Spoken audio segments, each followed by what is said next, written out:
burn, especially if I believe that God wants me to do this thing.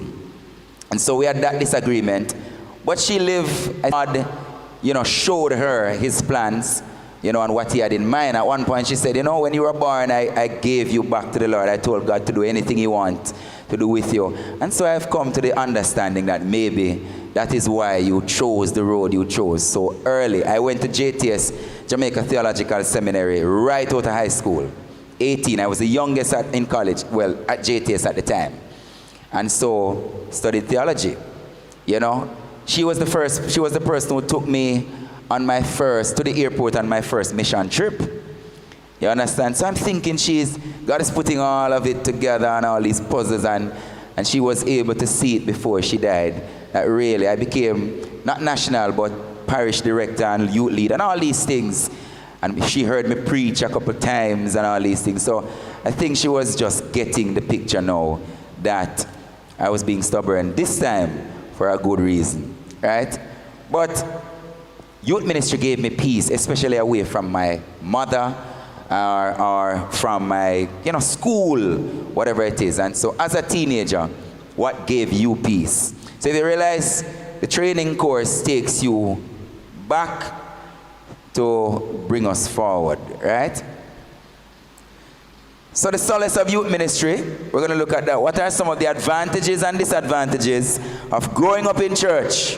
List your answers in the table below. Right? So while you're doing that, you now can look at some of the advantages and some of the disadvantages of growing up in the church. Because it happened to you or me, and now we're seeing it playing out as well with our youth ministry. What are some of the advantages and disadvantages? And we will look at them quickly. So it's one, you don't have to fill out the whole space. Just write what you think quickly.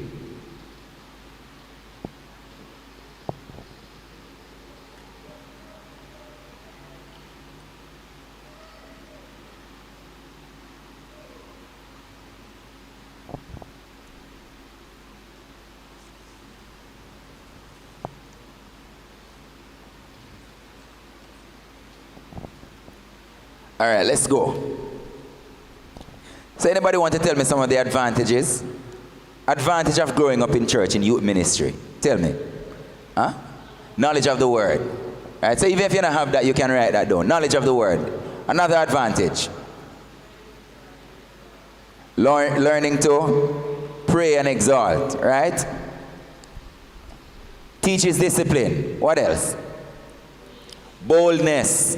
All right? Self-confidence. I can tell you it works for me. Thank God for youth ministry.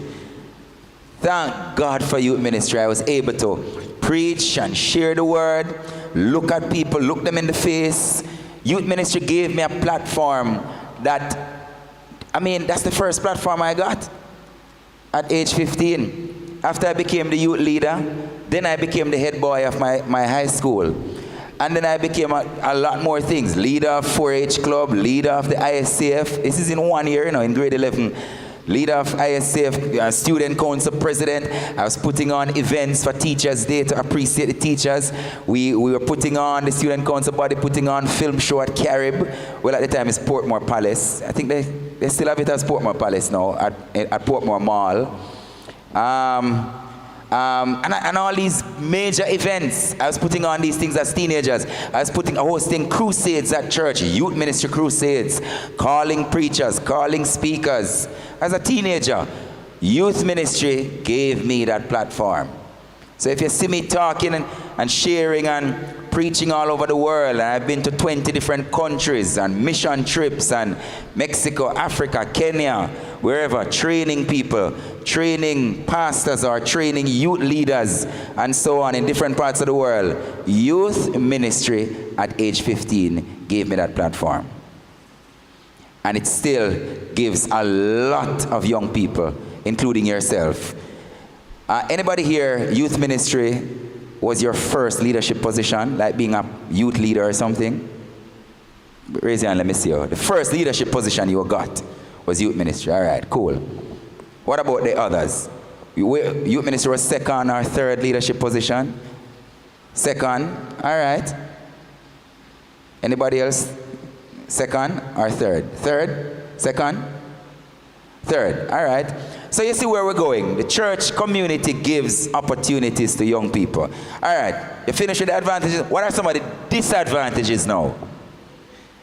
Limited free time. You look at him, he used to lock you up and tell you no go. Yes. Socialization time cut. All right. There are some real disadvantages now. Let's see if we can pick them out. What else? High expectations of young people. Yep, true. Yeah, man, mommy and daddy and the church. Then you're not Christian. Or you're a Christian or you go to church and you shouldn't be looking at a boy like that. You shouldn't sound like that.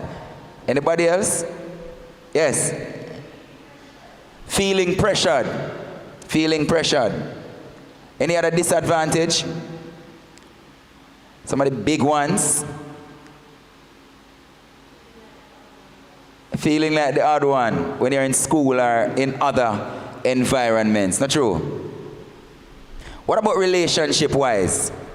You think growing up in church made us, especially the females, boys sometimes get away with relationship things because we have girlfriends many times during teenage. Yes. You're preaching, you know. Yeah. You strive to not be unequally yoked.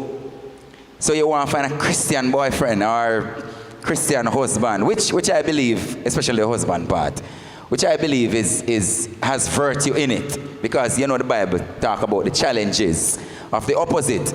Not that God not bless the marriage, right?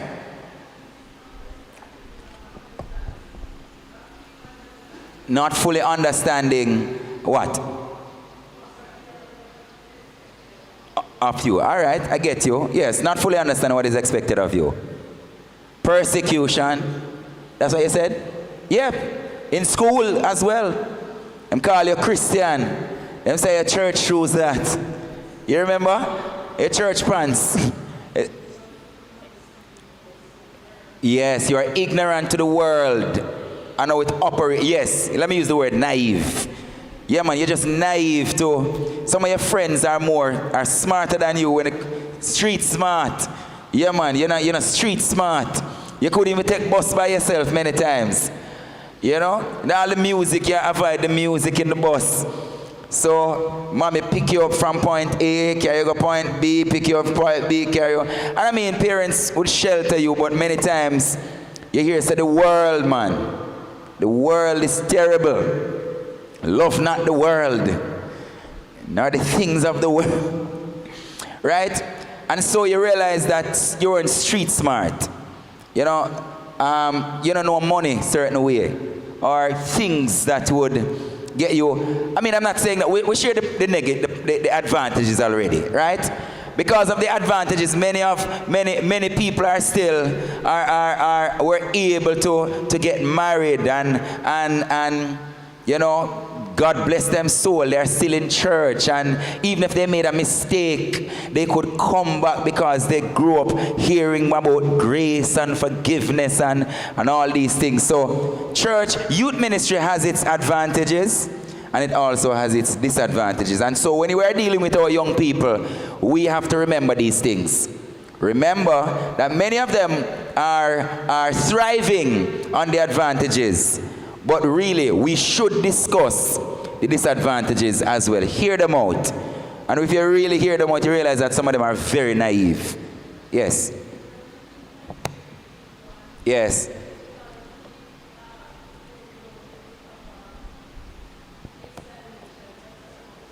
Oh, yes. Oh, yes. True, true. Birds and the bees.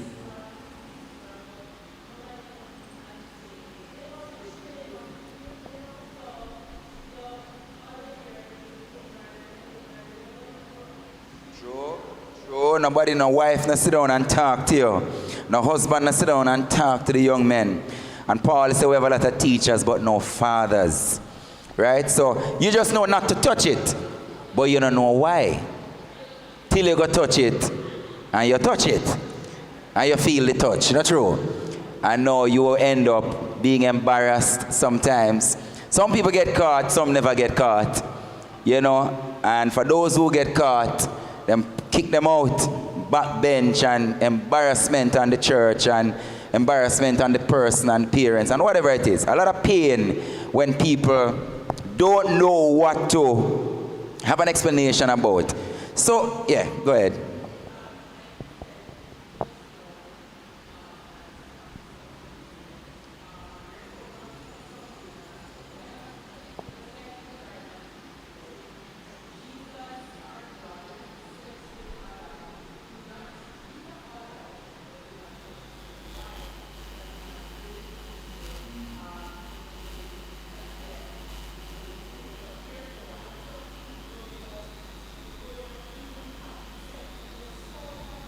Where is it?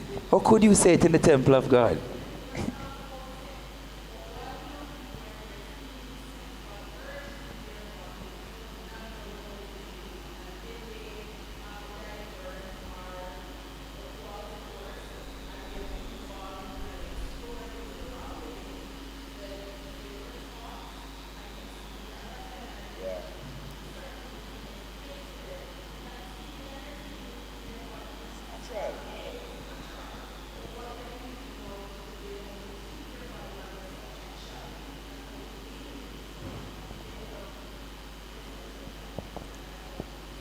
Valid point.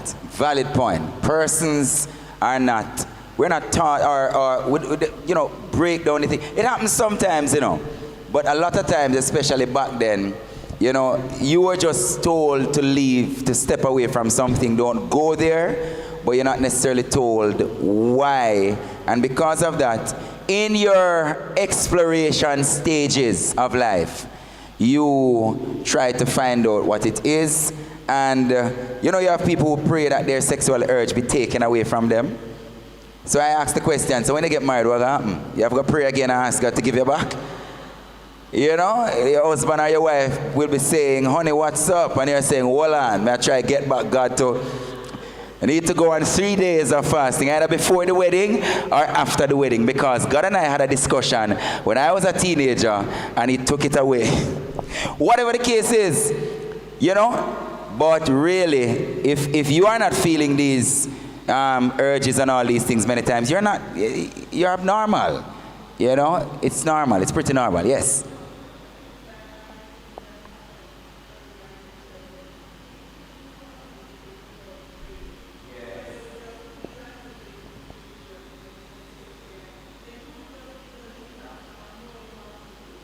Trust me.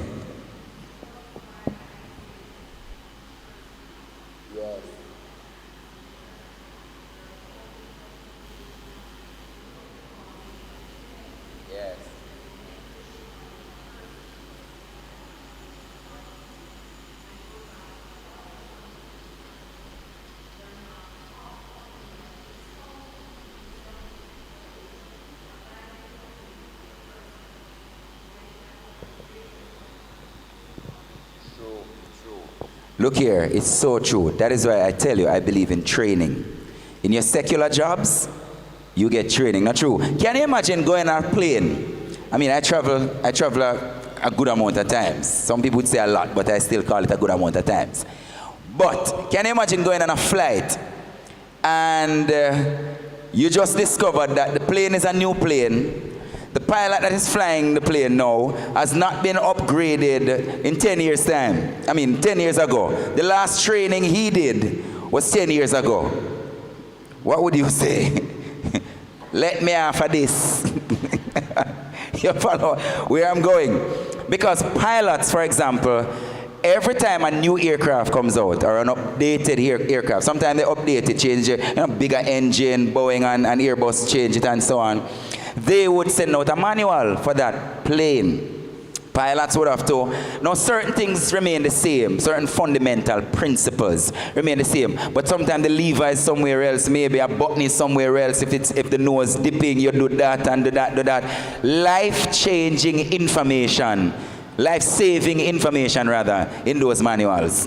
Do you know one of the reasons why? I remember 300 and something persons or 200 and something persons died in a Boeing, I think it was 737 plane a few years ago. It went straight to the ground because Airbus had put out a new plane, and Boeing wanted to put out a new plane as well. They both control the markets. And so Boeing put on 2 big engines on the 747 plane, which when it went up, because the engines are so low, it allows the plane to stall. So the plane literally coming like it just shut off. And when that happened, it does this, and then it's going all the way down. Now the pilots never knew about the feature. There's something in it that caused it to level out. It's a sensor. But the pilots didn't know that it was there. I call it wicked. The pilot didn't know it was there. And so the first plane, bam, to the ground. I don't remember the airline. The second airline, so when that happened, they said, all right, we put a device in the plane, we should have told you, we never told you. So the pilots were like, what? So this time they gave them a manual. Now, the Nigerian airline went up, same 747, and the nose, went up. It stalled again because the nose is going up and it's going down. They had the manual, But this time, can you imagine a plane going down ahead of one? And so when they look at the flight pattern, they realize that the first flight went boom, because they didn't know that the sensor was there. The second flight did something like this, and it did something like this, and it did something like, because they were fighting to find out, how to correct this info. Again, went down. About 400 and something people died in total, until all 747s, I think, or 737, were grounded at the time. They rectified the problem? No. And they're all up in the sky again. Right? Because the pilots were updated, trained, and all of these things. I'm saying all of this to say that if we as leaders don't upgrade and update ourselves, especially with the new generation who are come out of the womb. You follow where I'm going?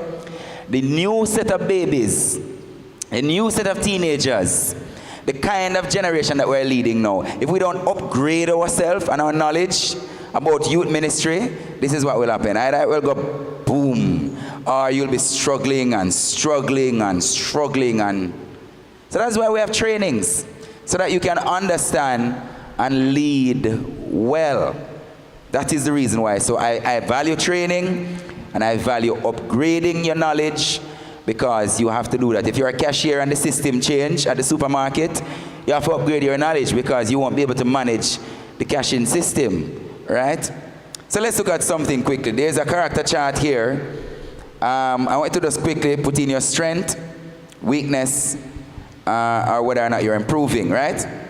If a strength, so if it's S, it's 40. If it's improved, it's 25. And if it's weak, it's 15. That sounds good. Right? So, charisma. Charisma is all about your character. So people follow you because of your character, just your personality. Right? Charisma. You ever heard about charismatic preachers or charismatic leaders? People follow them not because they are all hyped up and, you have good leaders who are just quiet, But then you have charismatic leader. Anything them say, you follow. All in a foolishness. Because they just look like, they know what they want to do. Right? So do you think you have charisma and you can grade yourself? Commitment. Is it strong? Is it improving? Or is it weak? And when we say weak, don't feel offended. It means you need to develop. Start the development. Communication. Are you a good communicator? As an individual, are you a good communicator? So we're looking, as I say, session 1 is the mirror. What about competence? You have the ability to do what you are doing. You have the ability to do what you are doing. You are competent, and you are able to do this thing good. Courage. What about courage? All right? Discernment. There's this thing about you that you know if I put 2 and 2 together sometimes. Even whether it's spiritual or it's just common sense. You have a discerning thing about you. Right? So you don't have to think spiritual only. Focus, you're focused, you know how to hold a focus, you know how to, you say you're going to do it, and you just focus on it. Generosity, where are you on that scale? Initiative, you know how to just take the initiative, straight up, go toward it, plan it, execute it. Listening, what about your listening skills? You don't just talk. You give people a chance, you listen. Passion. Do you have a passion for what you're doing? And that's a big one right there, you know. Do you have a passion for youth ministry? Or what you're doing? Positive attitude. Are you constantly complaining? Or you have a positive attitude? Problem solving. All right, do you know how to solve problems? You just, you know, say, all right, do that, and so forth.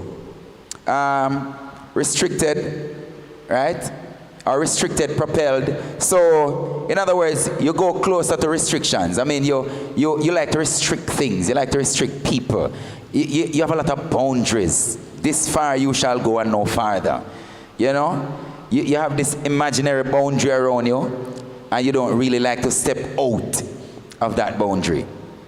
Right? You're just boundary oriented. Everybody understand? The next one is understanding. Are you an understanding leader? Relationships. Do you have good relationships with people? Mother, father, brothers?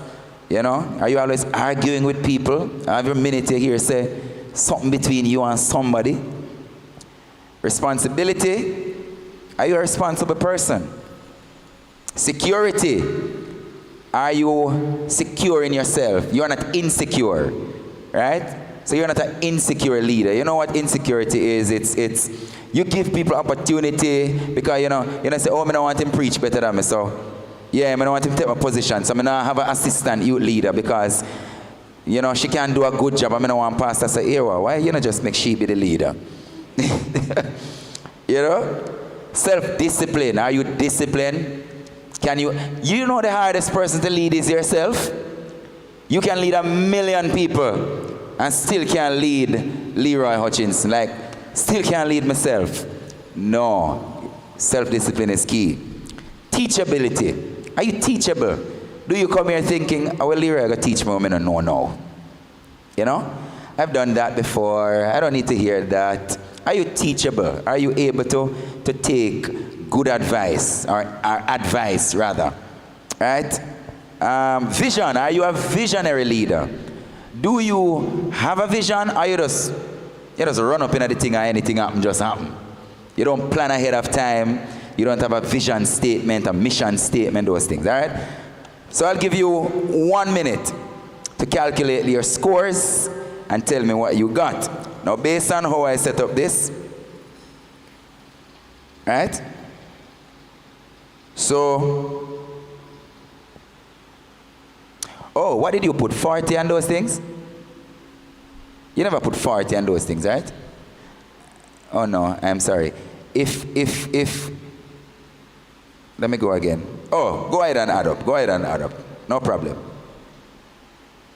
Go ahead and do your math.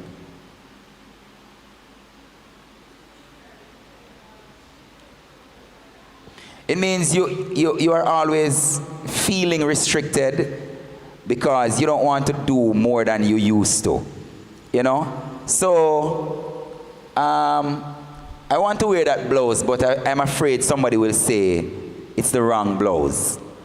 You know, you always think that somebody is saying, don't do it, or you as well don't want to step outside of that restriction that you give yourself. You're always feeling like you should obey a kind of boundary. And we're not just talking about sin, you know. We're talking about things that it's not even a sin, but you just, yeah, you want to do it, but you just don't want to.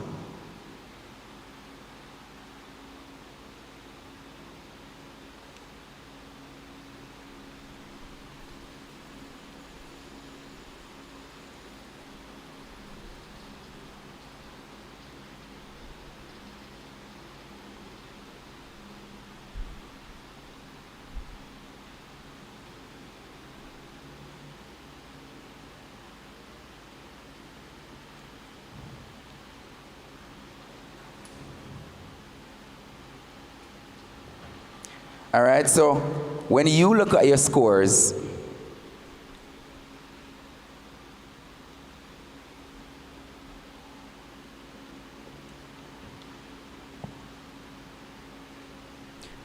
so what do you think about your table? Tell me. Let me see those who think they're charismatic. All right, charisma. Cool. Yeah, I mean, you're strong in it. All right, cool. What about commitment? Strong in it. All right, good. Communication. Anybody? Your commitment? All right. What about competence? Think you are strong in it? Improve, strong? Which one? All right. Courage? All right. Generosity? Strong? Improving? All right. What about problem solving? I'm skipping through. All right. Yeah, man, you just can solve something. Understanding? You tend to understand persons. What about security? Security, right? And let me jump to teachability. Can anybody teach you something? Okay. And the last one is vision. All right, so you will, we'll soon go back to the scores. So let's look quickly at page, so we're looking at the triple effect now. So every youth leader needs 3 key attitudes, or attributes rather, to work with youths. List the 3 key needs of your youth leaders. We're going to look at them now. And so the first one is love. First thing. So in the book, I spoke about love being the youth leader's superpower. So in the book, I spoke about Moses having, we know Moses for his prayer. We know Joshua for his warrior, kind of ability. We know David as well. We know Solomon for his wisdom and all these things. But I think if Moses had a superpower, I believe it would be love. He loved the Israelites. Not true? At one point God said, I'm going to wipe them out. And Moses said, if you are going to wipe them out, wipe out my name first. Which leader would do that? I mean, which pastor or bishop would say to God, if you're going to wipe them out of your book, wipe out my name first? No, sir. Probably would come back and say, church, the Lord told me to tell you that tomorrow you will be no more. 1 or 2 disobedient. And me talk to you now, and I never did a listen. You understand? So, we have an issue here. Right, but Moses was so loving. And so I believe the first ingredient here is love. The second one is connection. So you can just jot it, connection. Right, so connection builds loyalty. We're going to go through them, Hard work is the third one. Love, connection, and hard work. Love, connection, and hard work. Right? So you can love people and not lead them, but you cannot lead people without loving them, says John Maxwell. You can love people and not lead them, but you cannot lead people and not love them. Leading takes love. And that's just it. Not true? Some people just because you love them, Because if you never love them, you're done long time. So love is important. So love has to be your superpower, I call it, in order to be a youth leader. Your superpower. Let's look at it. Exodus, we spoke about Exodus already. When Israel committed a great sin, and the Lord said he was going to wipe out their names. Right? But if not, then blot me out of the book you have written. That's what Moses was saying, If you can't give them another chance, it's a book the way I have. Him brave, not true? I mean, I would think God would just zap him and just, all right, I can't live without you. But God respected him so much that God, in his sovereignty, God said, you know what? I'll spare them because of you. Right? So let's fill in the dash now. Love is the number one. So love is the number one ingredient for being a youth leader, and more so, for being a leader rather, and more so a youth leader. So the first one is love, and the second dash is youth leader. The first dash again, love may not be the only thing you need to survive as a youth leader, but it is for certain the first and most important if you ever desire to see any sort of growth. So again, instead of using a PowerPoint, we get to be a part of the presentation, right? Growth in them. Right? Loving your youth is not a strategy. So loving your youth is not a strategy, because strategies may fail and need to be adjusted occasionally. You follow where I'm going? How many times you ever pick up a science book and realize that it was updated? Yep, many times. Because the only book when updated is really the Bible. Right? So you can pick up any version from any year and it still means the same thing. Right? And so you cannot depend on strategies only to grow your youth ministry, because you can change strategy based on time and things. You really have to just love them during all seasons, right? So the next one, love never fails, but 1 Corinthians, you can read that scripture, right? Loving them is a heart condition. A heart condition. I'm under the scripture, under 1 Corinthians 13. We're at that bullet now. So loving them is a heart condition. Right? A strong foundation of love in your youth ministry will never fail, but it will ensure an open communication to foster improvement at all times. I wrote in the book, at all times, a strong foundation of love. Right? So we're going to connection now. Connection with youth builds loyalty. And when I say that, I mean people love connection. Not true, me talk. People love connection. All right? So youth must connect. You must connect with your youths, mainly because they hardly connect first. Young people don't connect first. They test you. Right? So you will have something to say to them, and you will message it, WhatsApp. Or you will try to call them. Let me say, you're calling. It's easier to get a lot of young people by sending them a WhatsApp these days. And as you WhatsApp them respond. Why? Because it is becoming more and more difficult for young people, especially this generation, to connect with people, especially with the rise of social media. When they're upset with you, what them do? Block you. Unfriend you.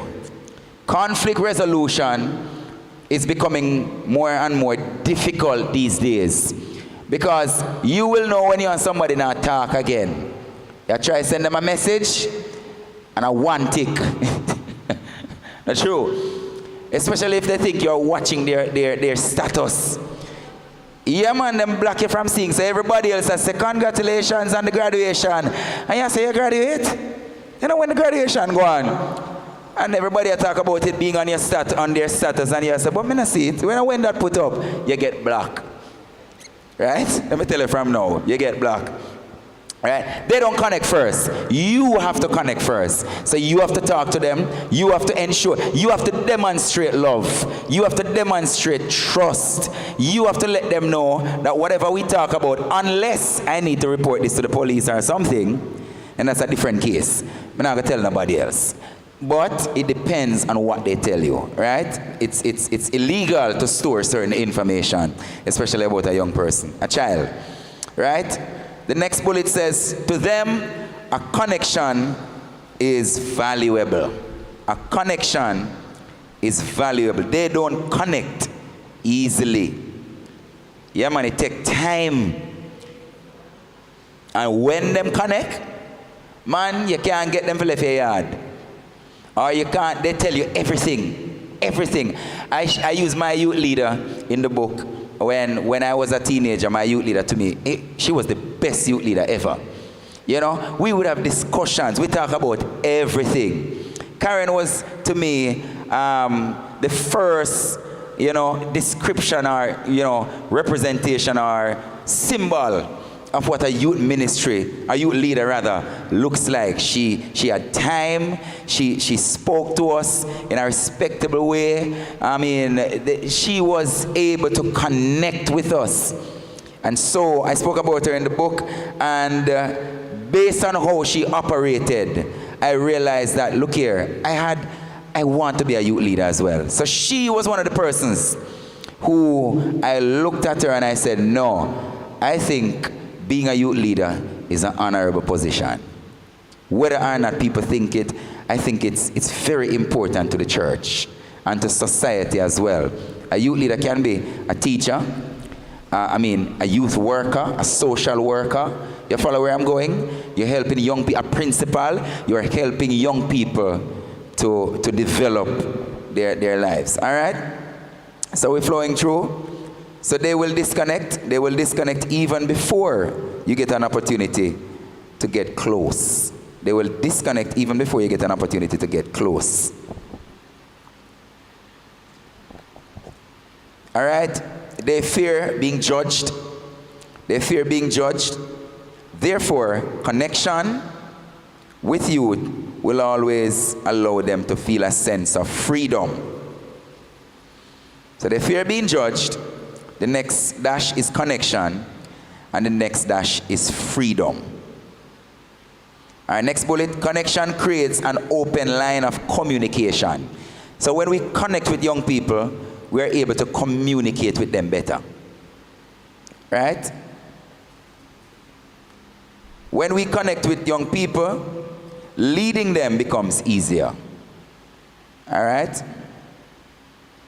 When we connect with young people, leading them becomes easier. Let's jump to being a youth leader is hard work, and we know this is true. Working with young people can be extremely challenging. Extremely challenging. Next one says, youth leaders cannot be afraid of confronting situations.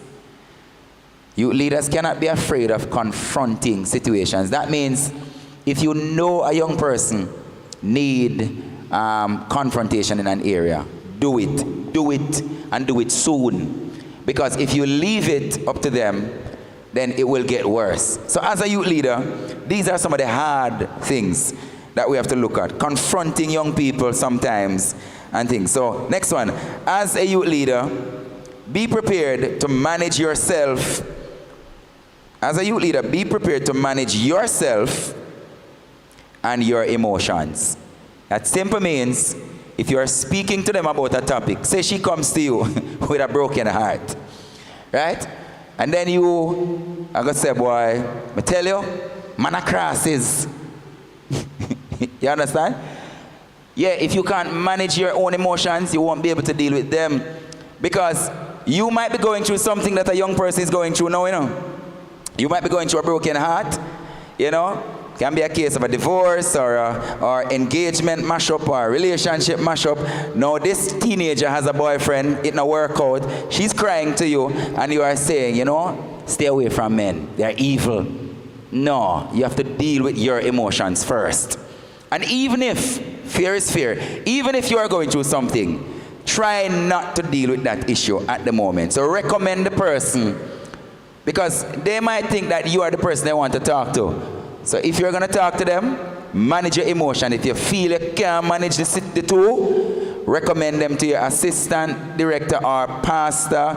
Well, maybe not pastor, but you follow where I'm going. Somebody who could talk to them as well. Whatever the case is, relationship, failure, you know, failing an exam, whatever it is, all these things, manage your emotions, right? Yes, go ahead. True. Yep. Yes.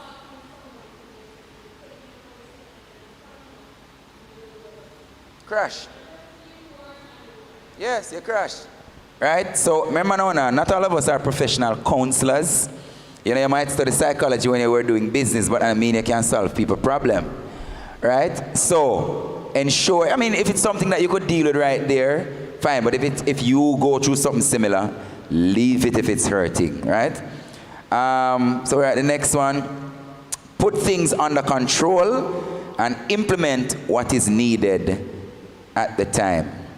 So put things under control at the time and implement whatever is needed at the time. And that can be a general run. So we're jumping to phase 2. So we deal with the mirror a while ago. We just dealt with the mirror. So you'll get a chance to reminisce, and it's your book, you will look over things. Phase 2, let's look at the instinct. Instinct, very, very important in a leader, right? So an instinctive leader has the ability to solve problems from an internal perspective. So instinct is so important in leadership that, you know, sometimes you have a situation and you just have to find the solution from within, right? Whether you pray about it or you just come up with it, you have to do that. I pulled this story, this chapter from a guy by the name of Rick Riscola. Riscola was in the World Trade Center at the time when the second plane hit in New York. You remember that big story, World Trade Center? So Riscola was a security guard for one of the departments in the building. He was told on the radio that he should exit the building, that everybody should exit the building. Rick realized that some persons were trapped in an area, and so he ignored the call to leave, and he decided to run and to try to get as many people out as possible. It is believed that Rick Riscola saved over 2,000 lives that morning, because you know the World Trade Center is big, and has a lot of people in it, but he never made it out. He died. The last time somebody saw him was somewhere on a floor helping somebody else to get out. I draw from Rick because I think instinct is one of the greatest things a leader could have. People might say this, people might say that, but you solve problems from an internal perspective sometimes. And sometimes you will have to disobey in a good way to help and make something better. Right? So instinct, the first dash, instinct is the ability to solve a problem from an internal perspective. Instinct is the ability to solve problems. I want you to look at your own leadership as well. Am I a problem solver? Am I an instinctive leader? Right? The next point, ordinary people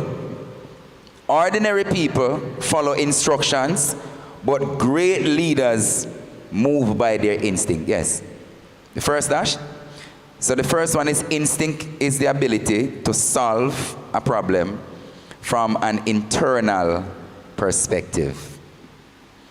The second pointer, ordinary people follow instructions, but great leaders move by their instincts. So by no means I am saying that we shouldn't follow instructions, but I'm thinking there's a thin line between being ordinary and being a great leader. And sometimes that is when you disobey some commands that you know will go against your purpose. You follow where I'm going? Take Mahatma Gandhi, for example. Indian Prime Minister, President for years back. Gandhi decided not to eat because he was rejecting, you know, India was one of Britain's first territories as well, and they became one of the first Commonwealth countries. However, Gandhi decided that he's not accepting any more materials from Britain not until anything, they just stop. He never want more because it's crashing the market in India when they export, and Britain was exporting a lot. And Gandhi decided he's not going to eat until Britain gets the message. The man went on a fast. And he was thin, almost to death. And England backed off.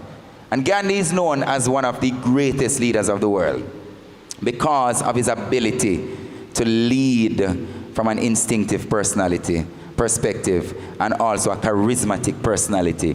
And so leadership sometimes will take a bit of defiance against ordinary things. I want you to understand that, because even in your local church, you will have to stand up for your youth ministry many times. When the church sometimes want to throw out a young person because of a mistake, or the church want to make a decision that will be it will hurt the youth ministry, you have to stand up for your youth ministry. You have to say, look here, with all due respect, moderator and conference, I disagree. Why? Because so and so and so. That's just it. Do it with respect. Yes.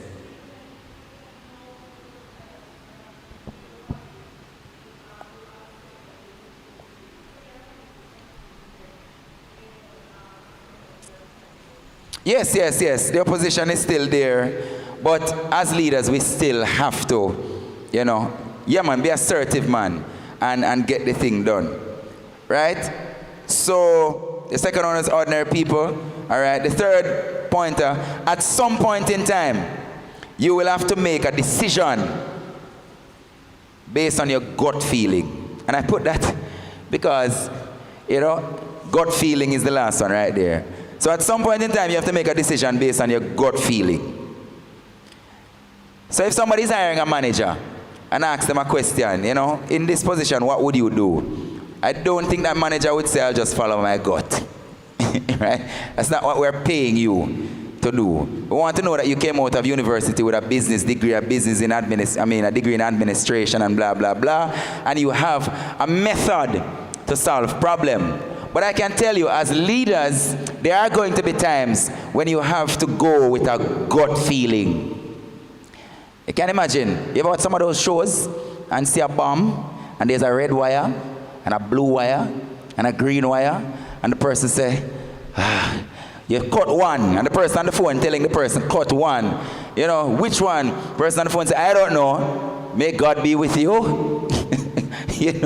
And then you clip, and a moment of silence. You're still alive.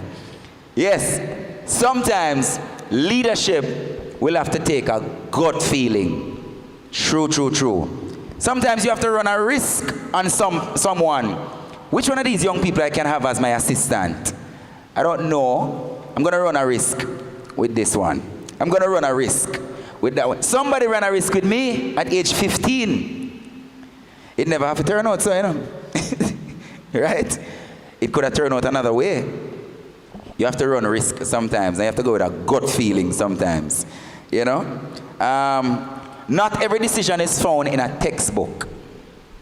So not every decision is found in a textbook. You won't always have a formula for your choices. Alright? Some decisions have to be made from the inside. Agree? Some decisions you just have to make it from the inside. That's just it. Right? So next point, the instinct of a leader, or the instinct of leadership rather, the instinct of leadership is the first sign that you have the potential to become a leader, because it flows from within. Let me go again. The instinct of leadership, so the first dash instinct, the second dash leadership, is the first sign that you have the potential to become a leader, because it flows from within. You know what my teacher said to my mother when she came for my report? He said, Mr. Gordon, can't remember, can't forget. He said, we thank God that Leroy is on the positive side of the school, because he has so much influence. If he had chosen to run a gang in the school, we would have trouble. We probably would have to kick him out. You understand? Because it's just your ability as a leader sometimes, And so it's the first thing that you'll observe about young people. Observe that some of them can solve problems.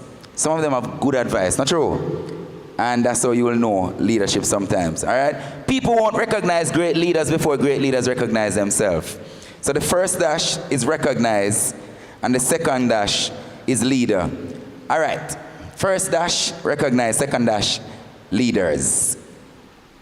If Mark Zuckerberg never recognized himself, would we have Facebook today?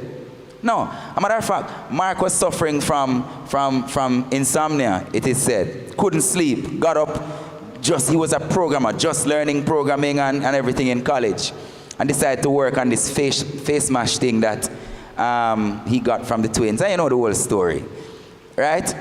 But Mark blew the software, the system, the server in the college, because all the college students jumping on this face mash that he had created. They called him into a meeting, they suspended him, a slap on the wrist, you know. But Mark continued. He knew that he had something up his sleeve. And here we have Facebook today, is one of the billionaires of the world. If great leaders don't know themselves, then people won't recognize us. Not true? Yeah, Bill Gates, if he never knew himself, then people wouldn't recognize him. They change the world. All right? Next one, leadership begins with self-awareness. Leadership begins with self-awareness in making decision and getting something done. This has everything to do with instinct. So this has everything to do with instinct, because the hardest person to lead is one's self. This has everything to do with instinct, because the hardest person to lead is one's self. All right? So how do I lead in my familiar places? And this is a very touchy one. How do I lead in familiar places? So it is said in the Bible, Mark 6 verse 4, a prophet is without honor except in his own town, among his relatives, and his own home. A lot of us became youth leaders because we were part of the church that we attend or grew up in. Not true? How was that? How was that? I mean, did the person accept you easily? No. For me, I was a teenager. The same youth that I used to rap with and all of these things, now I'm the one leading them. It wasn't easy. One and two of them never respected me the way I believe they should, because I respected them. But, you know, they have a certain way, and I just had to understand and learn a lot of things on the spot, on the job, that not everybody will respect you as a leader. Not everybody will see you as a leader. Not everybody wants you to be the leader. And just because of familiarity, people will ignore your position as a leader. The whole of we grew up in the same place. How come you become the pastor? And you can have a friend on a first name level, and when you become the leader or the pastor, let's use pastor for example, they still want to call you John at all times. You know? Yeah, I know your name John, but sometimes you have to respect. You understand where I'm going? I mean, all times you have to respect, but sometimes you have to work with the formalities sometimes. You know? So you will have that problem, especially if you are being elevated even at work too. So we're not just talking about church now. At work, you become the supervisor, and a good friend won't come in late all the time. Yeah, so boy, you're not because of the soup. You have to try to reach 8:30. You understand? But guess what? You used to come late too. Yes, man. But warm to when you used to come at 9 o'clock, and true, you get big position now. You're going like say. But the point is, you are now the soup. So, yes. Okay. You understand? So, Jesus experienced it. Can anything good come from Nazareth, they ask? Hold on, a mere boy that. A Joseph boy that. Eh? Yeah, carpenter you that. Don't know him a preach so. I go like him know, you know, history. That's the thing sometimes. So let's move to the bulletin. You will find that one of your biggest challenges. So one of your biggest challenges as a leader is to lead those who are closest to you. Mother, father. Sometimes your parents, if they're not Christians, boy, may I tell you. Or your brothers, not true. How many of us still trying to minister to our brothers and sisters? Yeah, man, still. And come crusade one time, and you're going to see him again every day. So you can't come to church. I'm inviting you to this. I'm inviting you to that. You know, close friends and family members are the hardest sometimes to reach, right? Next one. Instinct usually shows up before and after strategies have failed and have to be revised. So instinct usually show up before and after strategies fail.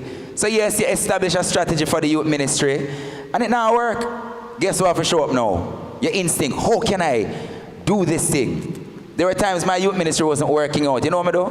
Food, man. Food. Just have a what we call triple F, Food Fun Fellowship. And that Friday night you want to see people. Because once you have food, young people will show up. Yes, man. No joke. And then bring all friends. All people you never know. Reach.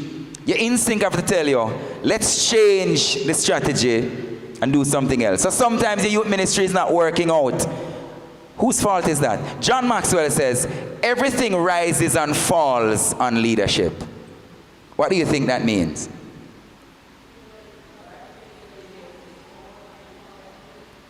All right.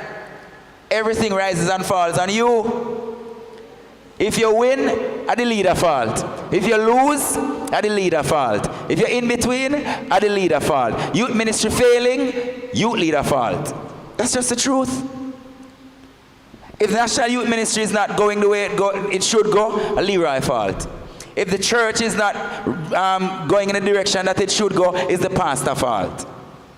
If the business is not going well, it's the CEO's fault. I was reading a John Maxwell book. I don't remember the name of the book. I think it was Developing the Leader in You. No.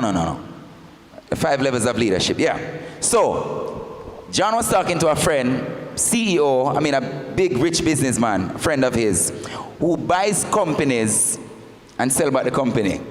So John said to him, so tell me the first thing you do when you buy a company. The man said, I fire the CEO. So John said, so how could you fire the CEO? The man has a job. Yeah, he must have a family. He said, if I have to buy the company, it means the CEO wasn't doing a good job. You follow where I'm going? The fact that he had to buy the company, because he buys companies that are running, down, failing financially as well. The fact that he has to buy the company, it means you can't keep the same CEO. Because as the CEO, why you have to buy the company in the first place? It's harsh. So if you're a CEO, you're the leader, and somebody's not doing their job, fire them. Or train them. Or do whatever you have to do to get better result. If I'm putting on a retreat, National Youth Leaders Retreat, and I ask Alicia to get the speakers, and I ask somebody else to book the Mayday campsite and all these things. If Alicia forget to call the speakers, whose fault in the end it will look bad? Who will it look bad on? It is my responsibility to call Alicia and ask her if she got to the speakers. And if she said, oh, I forgot, I remind her again. And if she's dragging her foot, I say, give me the number, let me call him myself. That's true. In the end, if the retreat flop, my fault. And so we cannot be leaders who walk away from our responsibilities. Everything rises and falls on you as the youth leader. And that's just the truth. Right? All right. So there are 4 qualities. Oh, where am I now? Strategies have failed and been revised. It is the first knowledge of leadership. First knowledge. First knowledge. So we're talking about instinctive leadership. Sometimes you really lead from strategy, but sometimes you have to lead from a place on the inside. All right?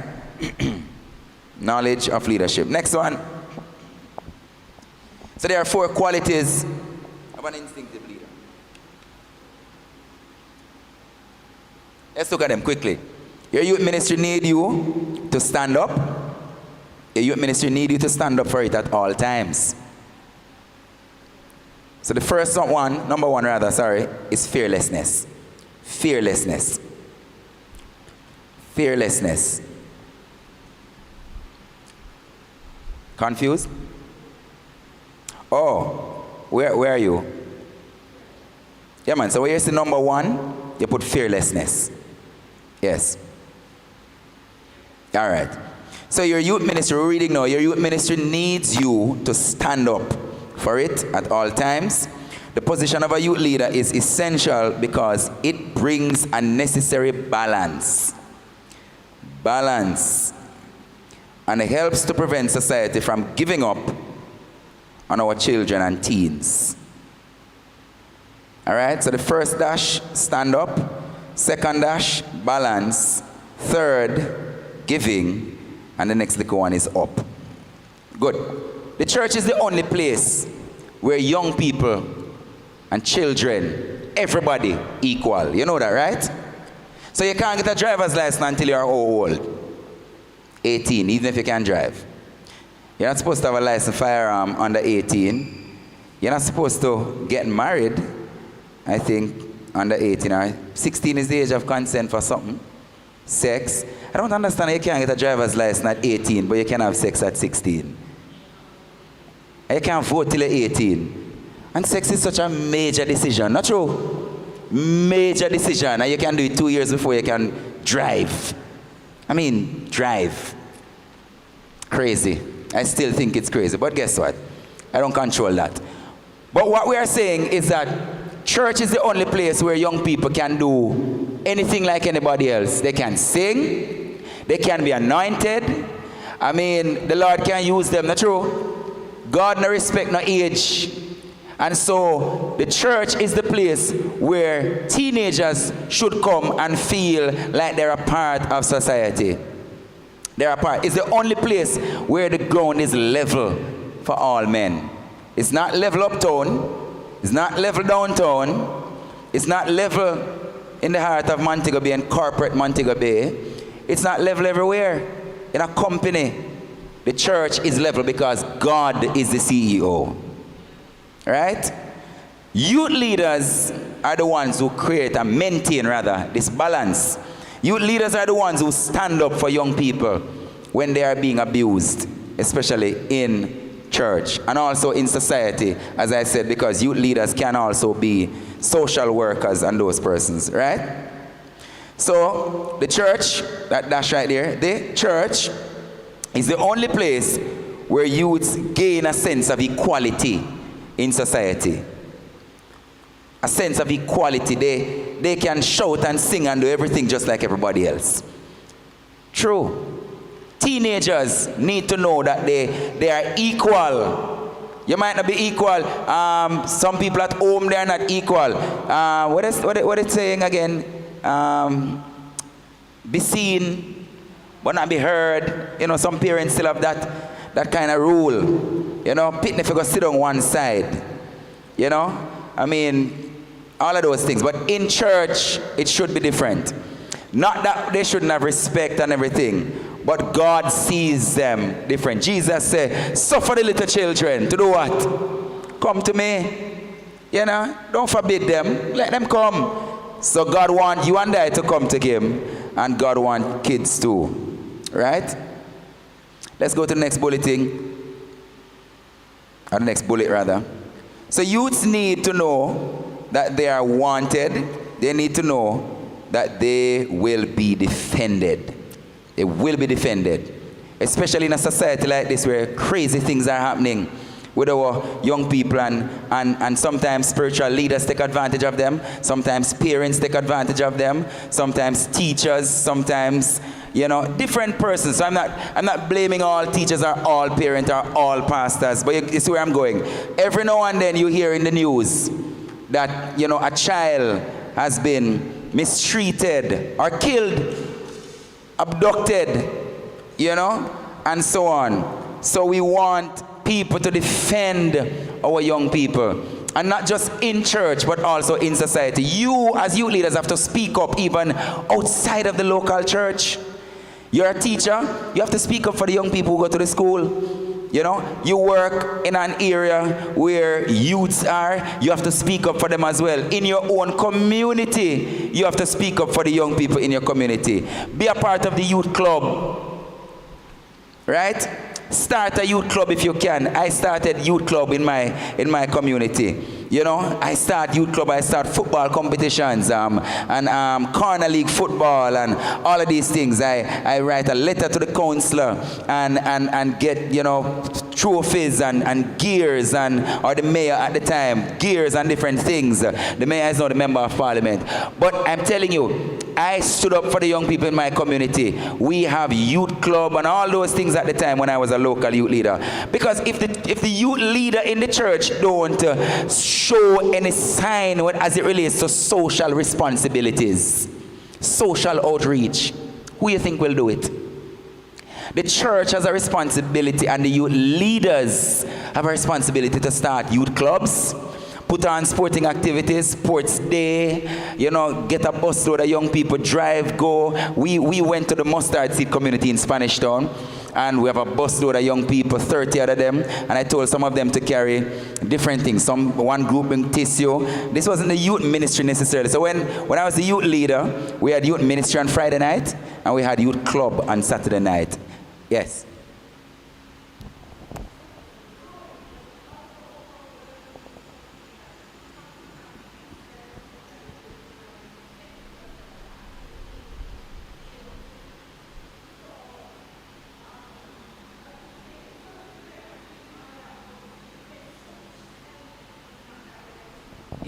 In what? Invest in the youth ministry? No, you don't. I mean, you don't. I'm just telling you what I did. You don't necessarily have to create a youth club, but if you have a passion to get the thing going and to reach the young people in the community, you will do whatever you have to do and still do your job and get paid. Right? So we're not saying that you should ignore your 9 to 5, you know. But as a youth leader, if you want to see the best result, and I tell you this, the youth leader it's not just the youth leader for the local church, the 15, 20, 30 young people in your local church. You're the youth leader for the community. You hear? So, you are the youth leader for the community. With that knowledge, you make a decision on how far you are going to go and how much you are going to invest. Because in the end, when you reach them outside of the community, so there are 3 or 4 circles. We call it the base, right? So there are some circles that we look at. The first circle. So you're drawing a circle. It's so easy. You have the base circle here. All the young people in your community are the crowd. They come, they don't come to church. They're just in your community. Man scam them and smoke. Right? So, these are young people. Every time you come into the church, you should identify your audience. Identify who you are is event, sports, like this, time, and so on. So, activities that you do for the crowd today, a concert, anybody can come to church, a football, anybody can buy a church. Everything you are doing is extreme. You are not to go, whatever it is, you're raising funds, yes, but you're also allowing the community to purchase a ticket or whatever. And when them come, you build a relationship, who are one household, so and so and so. Where you come? Mommy says she wants to buy the food. Blah, blah, blah. Right? You're having an event with the crowd. Whatever you do, that reaches your community, a football, competition, whatever. That's a crowd event. Inside of this, you have what we call community. When this community are looking for to come to church. Right? They come to church now, but they are not Christians. So they might visit with mommy, visit with daddy, follow one friend. This is the community. Right? Which is the church community right here. So what happens with events in this now? Again, you can have some of the events that overlap, like a concert in the church. Or you have groups in youth ministry, and you have competitions and all of these things. Everybody can be a part of the group, right? Because they do come on a Friday night, even if they're not baptized, right? You have another circle, and this is called the community. These persons are persons who gave their life to Jesus. Young people who are baptized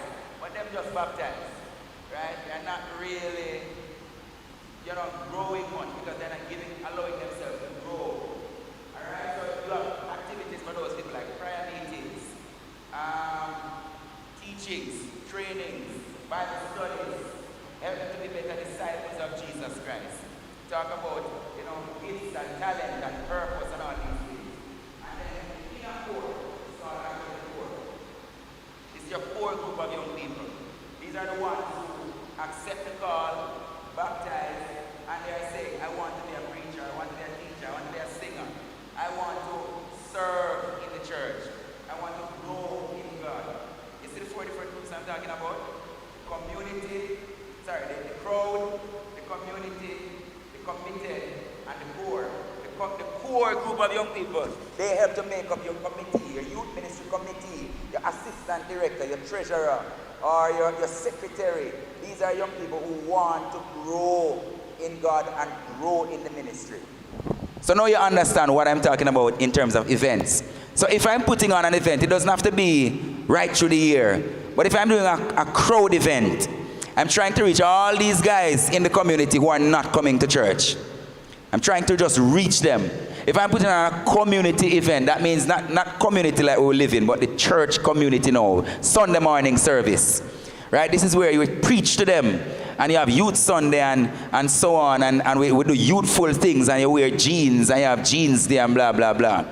The committed now are the ones who gave their life to Jesus, but they need work. You need to do more Bible study with them. You need to draw them closer. You need to talk to them. You need to mentor them, and so on. And they have the core group of young people, which is usually smaller.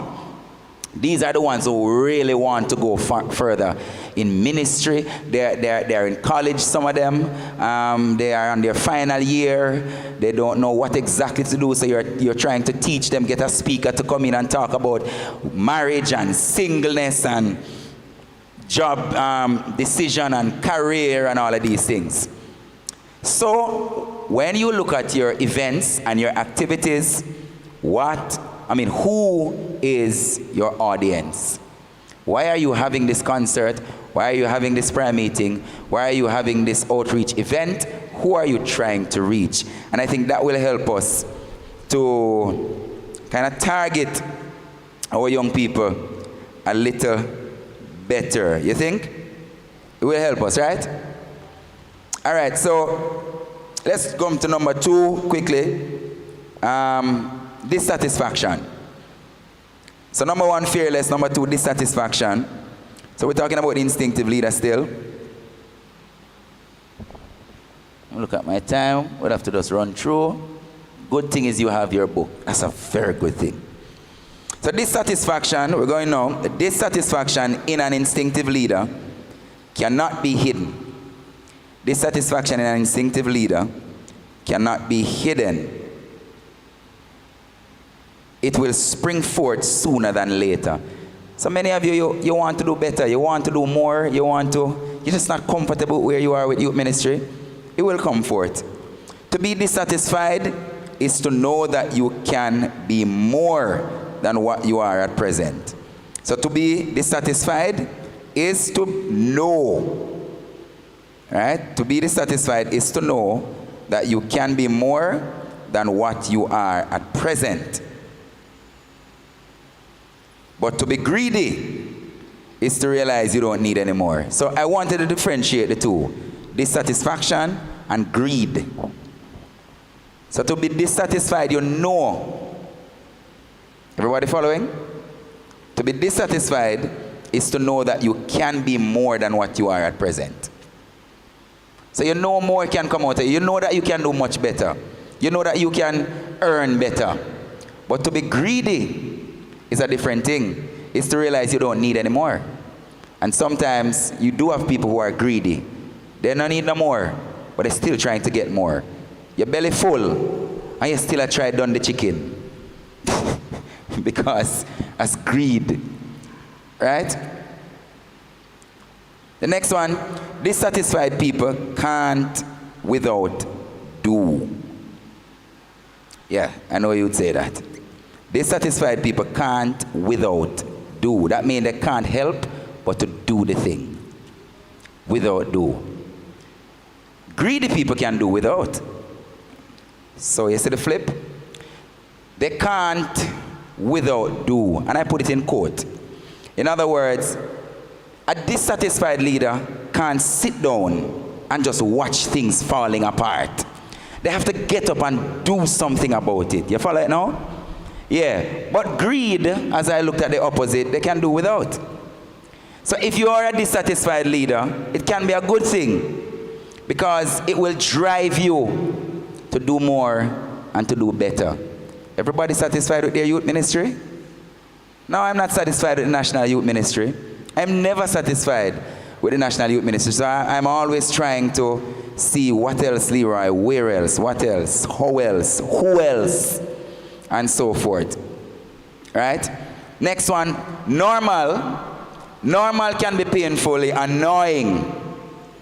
Normal can be painfully annoying when you know you were created to do extraordinary things. EXTRAOR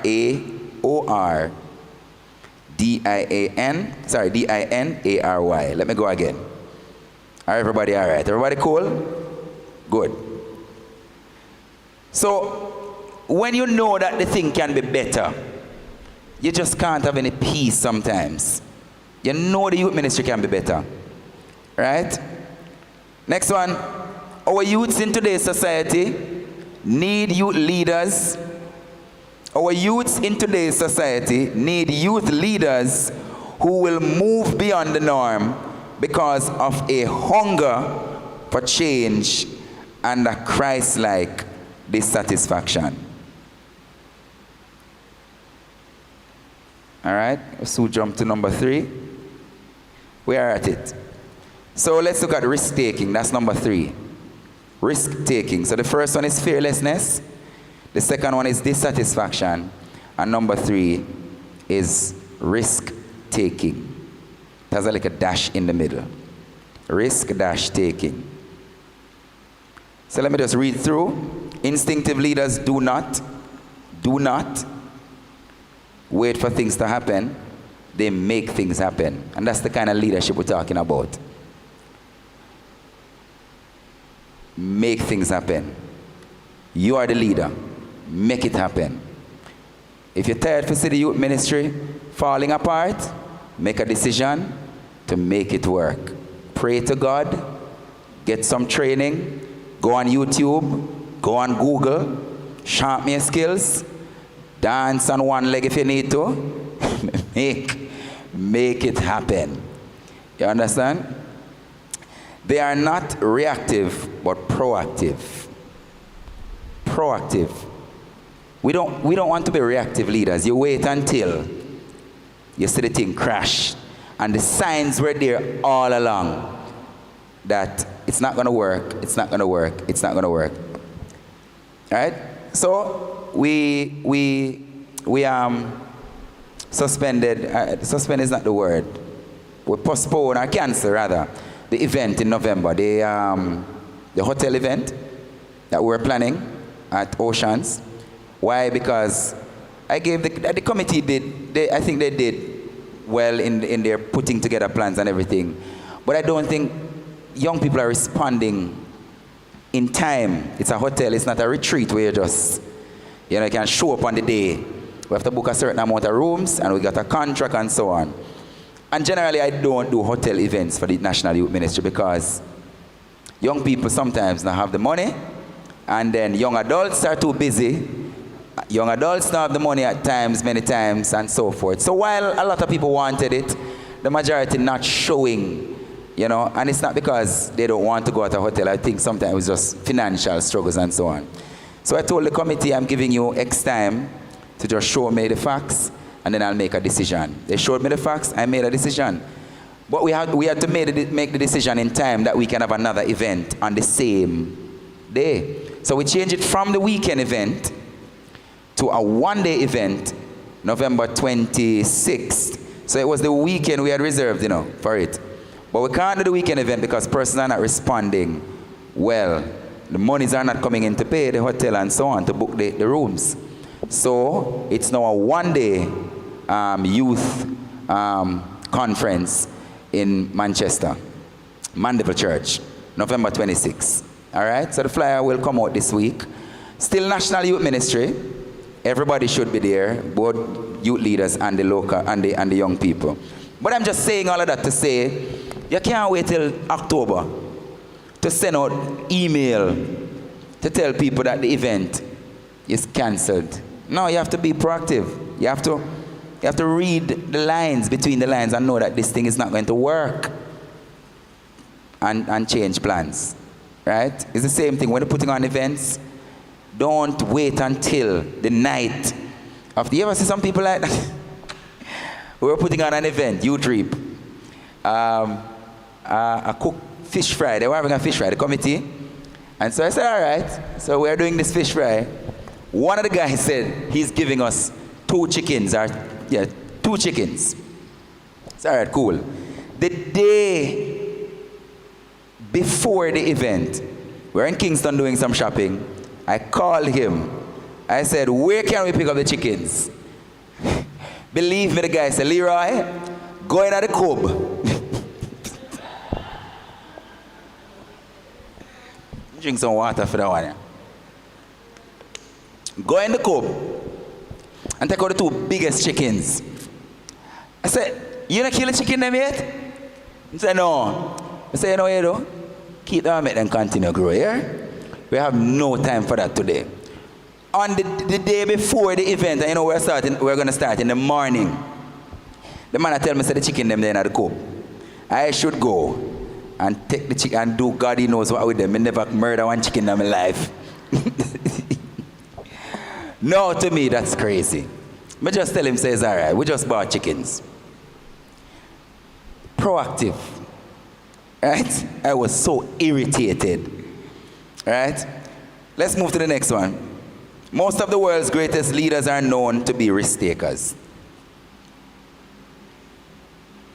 So as a youth leader, as a leader in general, you cannot be afraid of risk. Yeah, man. I know some people, I'm a financial advisor as well. So I advise persons on, their finances and, insurance and investment and blah, blah, blah. Some people are what we call aggressive risk takers. They will invest millions. Some people are what we call moderate. You understand? And then there are other persons who are conservative. 10,000 and no more. 2,000, no. But guess what? It's the man's decision.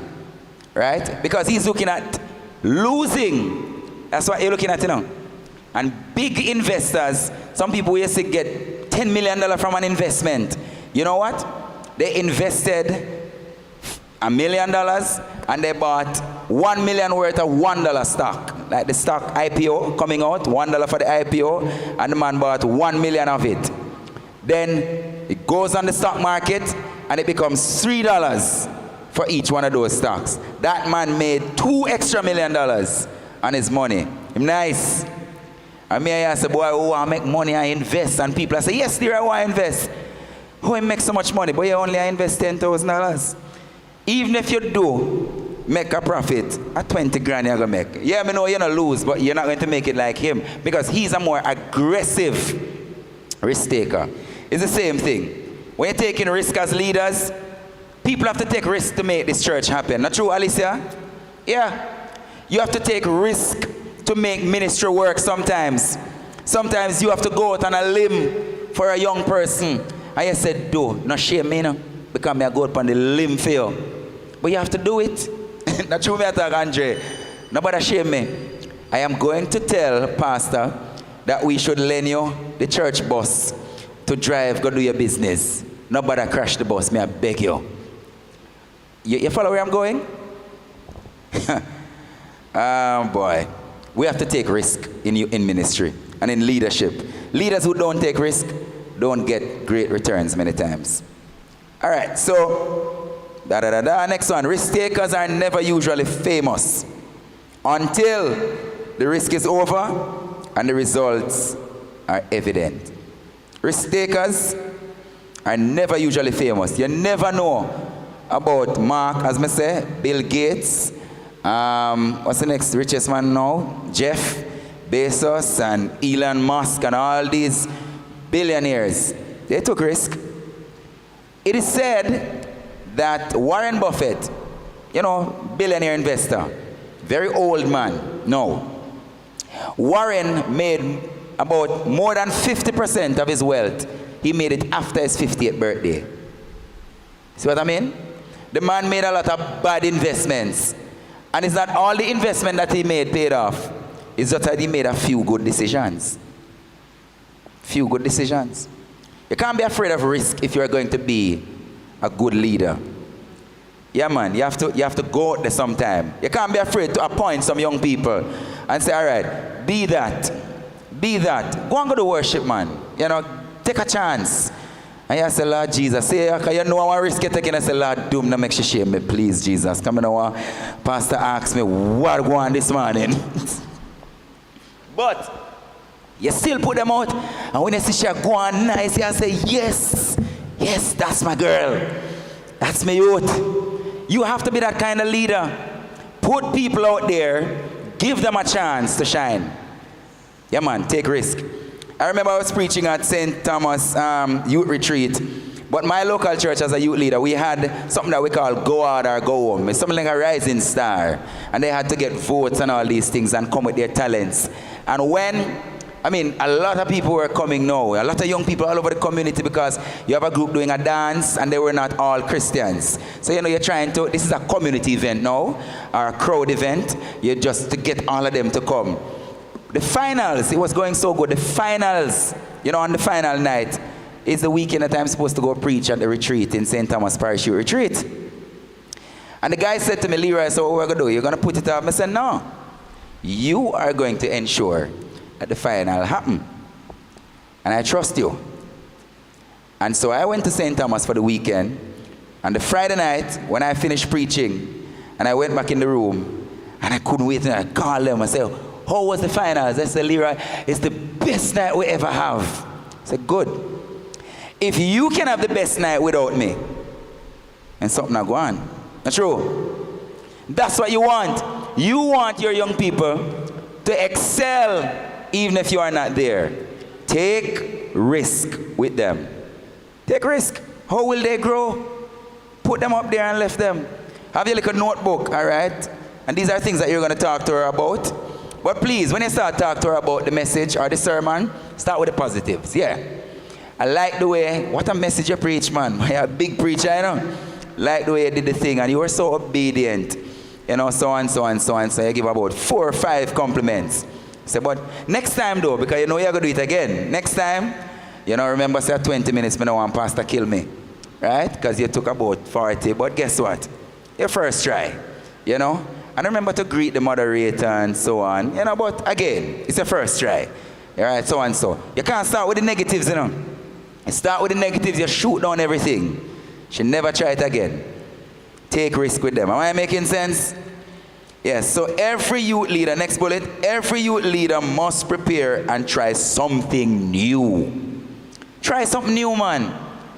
Some people are stuck in their old ways. Try something new. Try, you know, anything. As long as it's godly to try, as long as nobody not sin, you know, try sports ministry. Try some new things. Try a fashion show in the church, but no bikini. Let me drink some water again for that one. You know, nice dresses. You know, and have some dressmakers in the community. Make dresses and sponsor. I know I'm giving some ideas now, you know. Youth ministry fashion show. And they make dresses and sponsor one of the youngsters, and they come and you get an MC. And now here comes Mary Sue walking in a dress that was designed by John Brown, who live up the road, and so on and so forth. Try new things and get both the community and the youth ministry involved. All right, let's go again. Average leaders wait to see what will happen.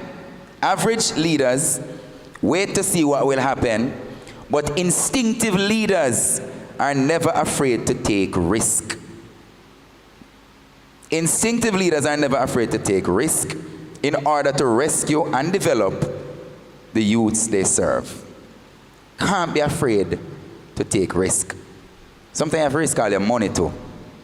I pay for subjects, you know. Yeah, man, I pay for 60 subjects, man. Yeah. If one and two of them, whether them pass or fail, even though one of them pass, take the risk. Try something new. Last one in this area, number 4, leaving a legacy. Leaving a legacy. You see a number 4? Oh, it's already there. Cool, cool. Leaving a legacy. All right. Seek to invest. And my friend here used the word invest. What's your name again? What's your name again? Yes. Shelly. Yes, I remember you said, boy, you up to me 9 to 5, I get paid for. Investing is hard, for real. It's hard. Right? So there are things that you really can't invest in everything. Times you can't invest in everything. But really what you're doing with youth ministry, you're investing. So seek to invest in something that will outlive you. Outlive you. So these young people that we're investing in, and youth ministry, yeah man, it will outlive you. As long as youth ministry is still around. Right? We serve in youth ministry, not only in the present, but also for future benefits. Future benefits. Later on, somebody will talk about you being their youth leader who listened to you. And they used to have fun times. And now they're in college, or now they're graduate, or now they're getting married. And who are they? The maid of honor. No youth leader, because you are still friends. Who are the best man? Right now, I met a young man. He became my client because one of my clients referred, me to him or him to me, whichever. So I called him. He's not one of my clients. But he also said to me, Leroy, I want you to mentor me. I said, all right, we'll work on it. So I started to mentor him. He called me. Little did I know that he and the other client were getting married, right? So I guess she introduced me to her fiance indirectly. So he told me he's getting married. He told me who. I said, okay. So she told him, I said, no, but that's fine. We can't keep it. But I have to make her no wiser. But he called me and he asked me, Leroy, I'm going to propose. Well, not fiance yet, but planning. So he's going to propose and he calls me, what do I do? How can I make it, should I talk to her father or something or whatever? So I say, yeah, you don't have to, but out of respect and all these things. And you can talk to her pastor as well, out of respect. Nobody holding a gun at you and say you have to. He did turn out well. Call me back, say, boy, Leroy, boy, thanks for the advice. My daddy love me, So well, let's hope it remain that way. Then it's time now to decide on some stuff. Wedding day and all these things. Then I was preaching somewhere the other day, then I got a message. Will you do the honor of being my best man? This is where you say, oh. I'm just thinking. So you just impacted somebody to the point that in one of his biggest moments in his life, he wants me to share it with him, to be his best man. He considers me as somebody who can give him good advice. I'm investing in him. You understand? So we can't take our jobs as youth leaders lightly. Next one. The youth leaders' effort will be beneficial to others long after we are gone. We're sowing seeds. The youth leaders' efforts will be beneficial to others long after we are gone. Long after we are gone, yep. Next one, legacies are not usually enjoyed while we are around, but rather when we have left. Again, as a financial advisor, I sell insurance too. Who do I sell it for? Not the person who is necessarily living at the time, but for people who will benefit after you are gone. You're dead, your salary dead. You understand? So when I speak to my clients, I would discuss these things. And the thing is, my mother had a policy, and I share this. My mother had a policy, small, and I was a teenager. She always tell me, this is the contract. If I'm no longer here, you are my only child, blah, blah, blah. I want you to be all right. And I'm always thinking, this woman plan for dead or something. She's always talking about. But I was a child. When she passed, I was 20, early 20s, I could understand why she did it. I could understand. It's the same money barrier. I couldn't bury a fly. But she left a legacy.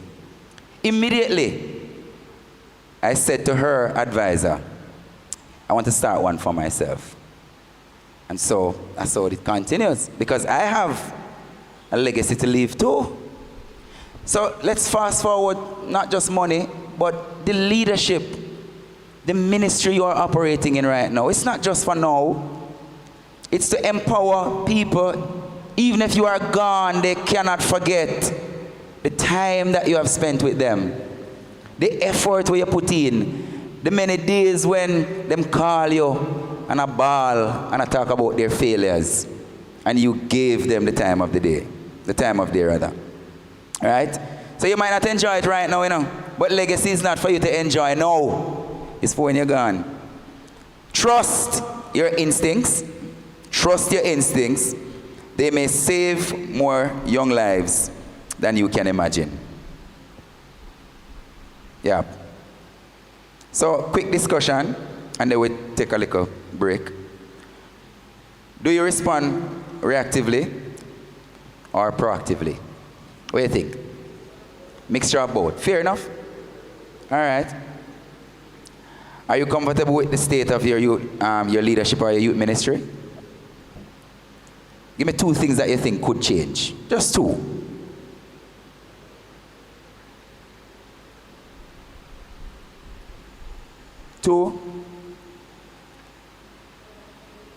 Level of communication. Yeah. Anybody else?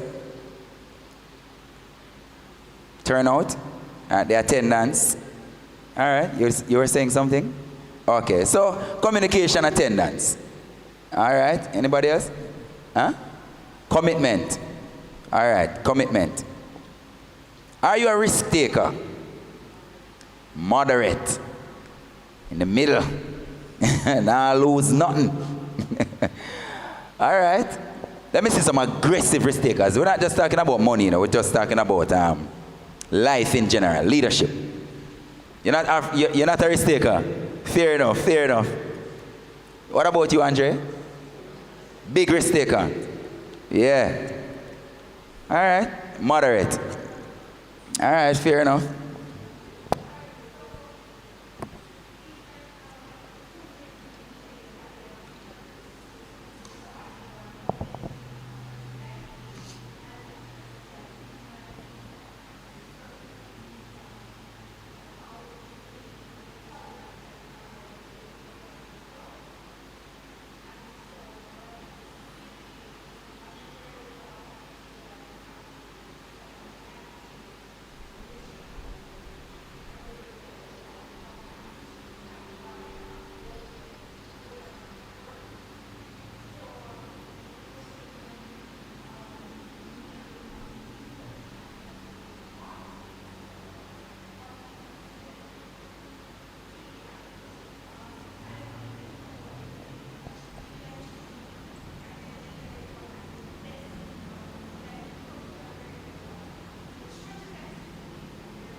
It's a good question.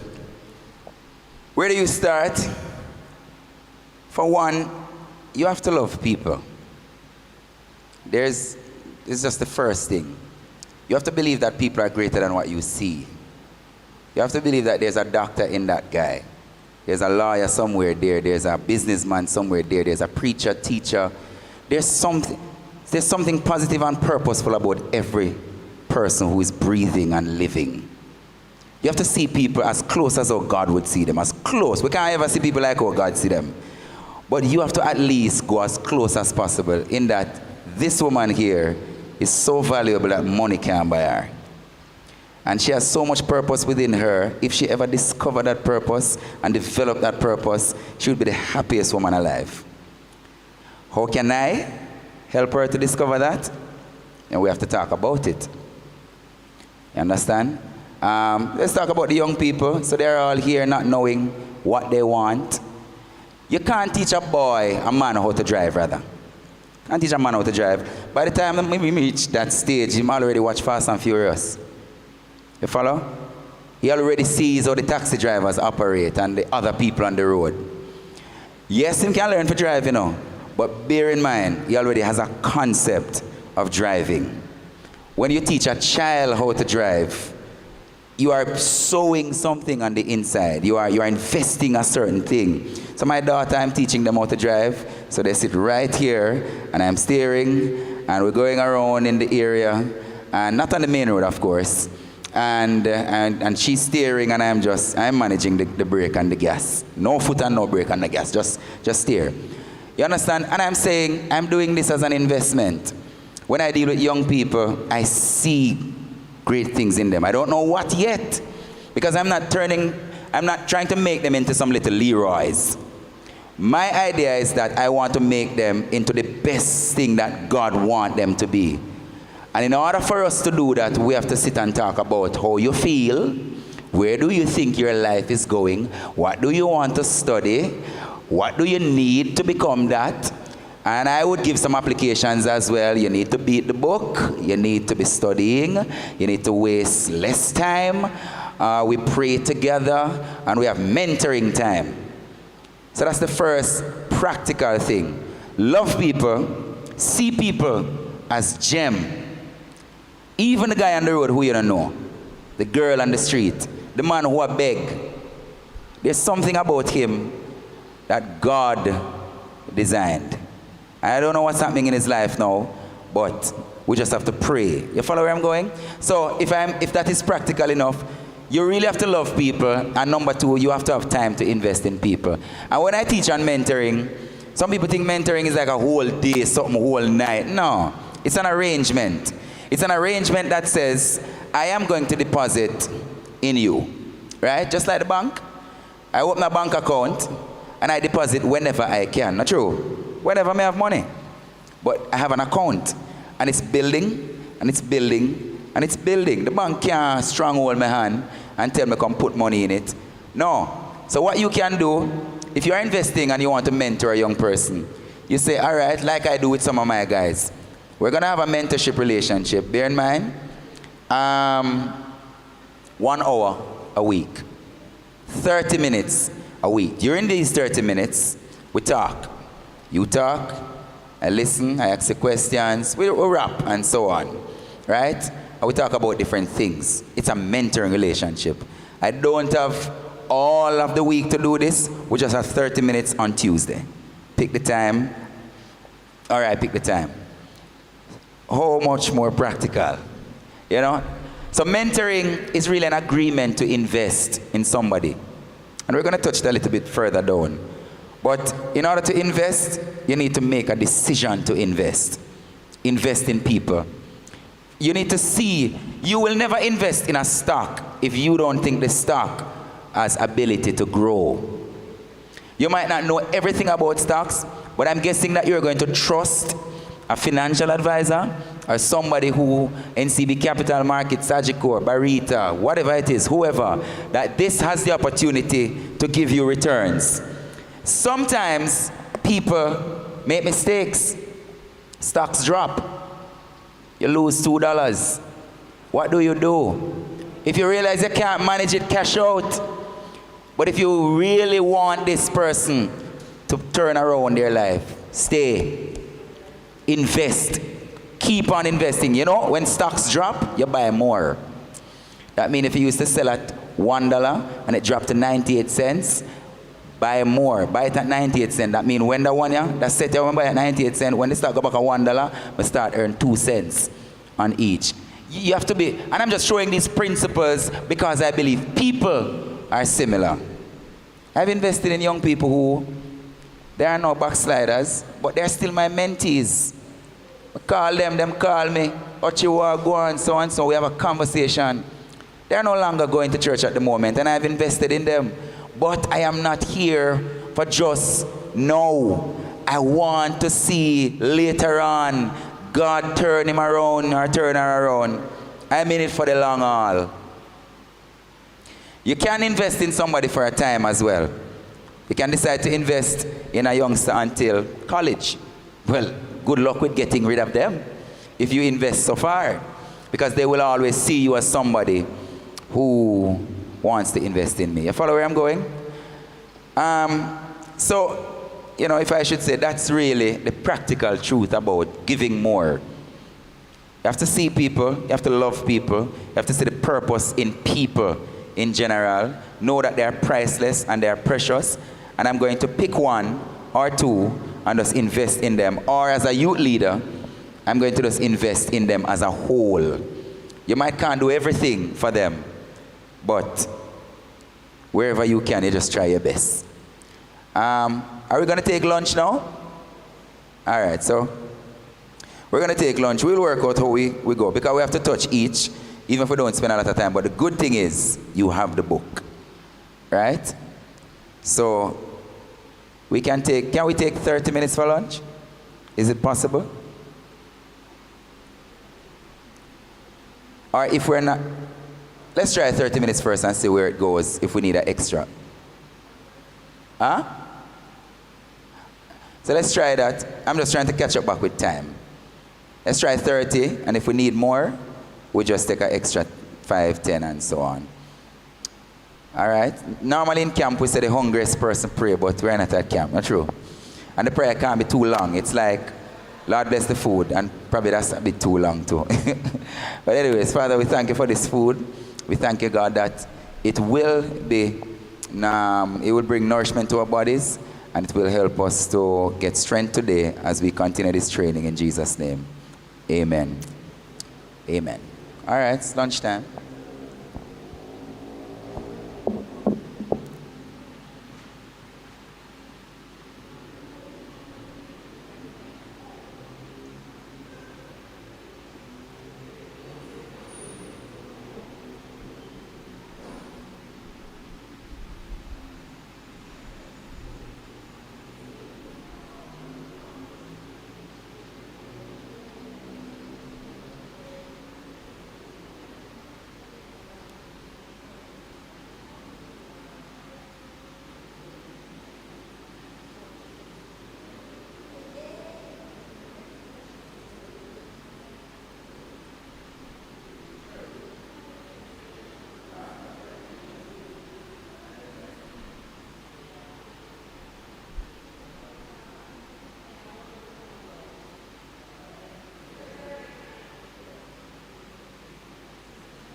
We're all full.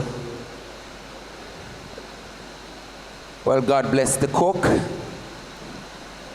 It was good. I have seen worse, but this one was good. Amen. Praise the Lord.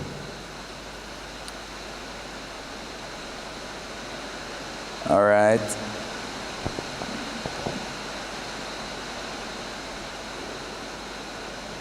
So I really want us to finish.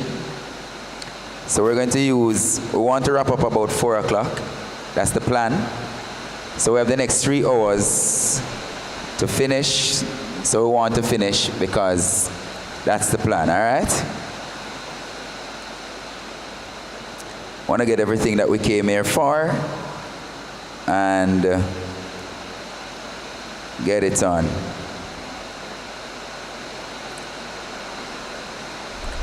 So we're at the 3rd phase, right? So we're at phase 3, the followers. Phase 3, the followers. One of the things about leadership is that you will have to have followers. And if we look at the world that we are in now, everybody has followers. Everybody has followers, not true? Yeah, Facebook, Instagram, everybody, followers. Followers. It is your followers who, one guy on TikTok, he has, how much? What's his name? You know that black guy who always does this? Yes, the African guy. So millions of followers. He has the most TikTok followers. I think they say every time he posts something, he earns like some $700 and something thousand. I'm like, what? US, that is, not Jamaican. So it pays to have followers after all. Right? Pays to have followers. But I want to look at the youth ministry followers, the followers of the youth leader, or leadership in general. John Maxwell again says, if you realize I read a lot of his books too, and other writers, but Maxwell put it this way, that if you are leading and nobody is following, you are only taking a walk. If you are leading and nobody is following, you are only taking a walk. Because leadership is really about followers, not true? You alone can't be a leader just so. Like, it's me alone, I'm a leader. You know? Some of the churches that we see start these days, there's a pastor and 2 people. Matter of fact, he's an apostle. Right? And 2 persons. I mean, still followers, yes. So let me not jump on him. But there's a story that says a man was running, gasping for air, and he stops at this, corner and saw the old man, and he said, you see some young people pass here? And the man said, yes, they went that way. And he said, thanks, I am leading them. See, he's leading them, and he's at the back. So there are times you can lead from the back, but at specific times. It was Nelson Mandela who said, sometimes you have to lead from the back and let others be at the front, but specific times. So let's look at the followers. Youth ministry is similar to a product, and how you execute your youth leadership will give a perception of how effective your ministry will be. And all the quotes at the beginning, the thoughts that I had while writing, I just put them in the book, each chapter. So I put them back on the training material. But it's true. As I said before, your leadership will explain your ministry. Yeah, if the ministry is not effective, check the leader. Something is off. Sometimes, to be fair to leaders, sometimes the leader is trying, really trying. But everything rises and falls on him. So, if you're going to blame anybody, if the tax office is coming because you don't pay your taxes, the business not pay the taxes, you think they're going to arrest the accountant? They're going to arrest the person who is on the company paper. As far as they're concerned, you're dodging tax. Dodging tax. So that's just the thing. You can always file a report and sue the accountant if you want, but it's a separate case, right? It's the same thing for leaders. You can always fire the person who is supposed to call the preacher, but as far as everybody else is concerned, you flop out the retreat. You are the leader, right? So let's go to the points. So we're talking about rebranding yourself as a leader. Rebranding yourself. If you look in this world again, branding. A man there can be two products, and product A is better than product B. But in the world that we're living in, marketing and branding says it all. Not true? Yeah, man. Marketing and branding. Sometimes product A is a much better product, but they have terrible marketers. Those persons are not as good as product B. So product B is not as good as product A, but product B has good marketing, social media page up. Always have something on the page trying to reach people and all of these things. Their products are selling, but product A, which is a much better product, sitting on the shelf. Branding. And we're living in a branding world. How can you rebrand yourself as a product? As a leader who can be taken seriously in 2022 when it comes to your youth ministry. Jesus is a product, Jesus is a product. Not something that you can buy or sell, but you are selling Jesus to people who are already into something else. Guns, drugs, scamming, whatever it is. Or just don't believe in Jesus. Or just not ready to serve Jesus, even if they do. But how can you sell him? Sell Jesus to this person that when you accept this product, it will make your life better. You can trade everything, ignore everything else, and Jesus can make your life better. It's a product. And so as a church, youth leaders, we have to find better ways in marketing Jesus because he's the best product. But why are people walking past the church knowing that we have the best product in the world, yet they're still walking past us every Sunday, Monday, Tuesday, Wednesday, and our young people? Are we marketing the product well? Are we doing justice to the product? You get where I'm going, not true? Yeah. So as leaders, we have to rebrand ourselves. Me, I try to keep up with this generation, I try to keep up. I try to do my studies. I try to, every now and then, I upgrade my academics as well. It might not be another degree, but a course. I was in South Africa some 2016, and I thought to myself, I need to do more because I'm working on projects and youth trip and all these things. So I said, I need to do project management. And I came back. I told one of my guys to register me. They call YAYA and find out the info and whatever. I said, all right, register me please, so and so. I came back, paid the money. I did it because I'm trying to upgrade myself. I realized that I have a love for business as well and do certain things. I went to NCU and I did small business management because I am doing businesses, I have 5 companies registered, right? Companies, including OIR Books and Publishing, where we publish for other authors and covers, everything, the whole works, all these things. Why? And I also teach entrepreneurship. I'm a financial advisor as well. I said that before. And other things. What I'm trying to say here, team, is that you have to remain current. You have to remain up to date. You have to remain relevant. You can't allow the young people to talking languages over your head that you don't understand. What I mean by LOL, what I mean by DWL, what I'm sometimes sending some little text and you say, what she mean by this? All she mean is talk to you later. TTLY or something like that. YAYA. What she mean by, what kind of foolishness she message me? I wonder if our phone go off. I just press up letters. No, she's communicating, but you're not understanding. So I know we are from a different, generation in terms of when we were born and all these things. But try your best as youth leaders to keep up, have a session where you say, all right, guys, tell me how to communicate these days. What do you mean by, all of that? So you have to rebrand yourself. So let's dive into the presentation here. So people follow those who they perceive as worthy influencers, and that's something in this world today. So who they perceive as worthy influencers. All of a sudden, we have social media influencers, and suddenly you don't see. You still have advertisement on TV, but Tammy and Tessan, oh no, it's not Tessan, Wayne and Tammy rather. Yes, everything.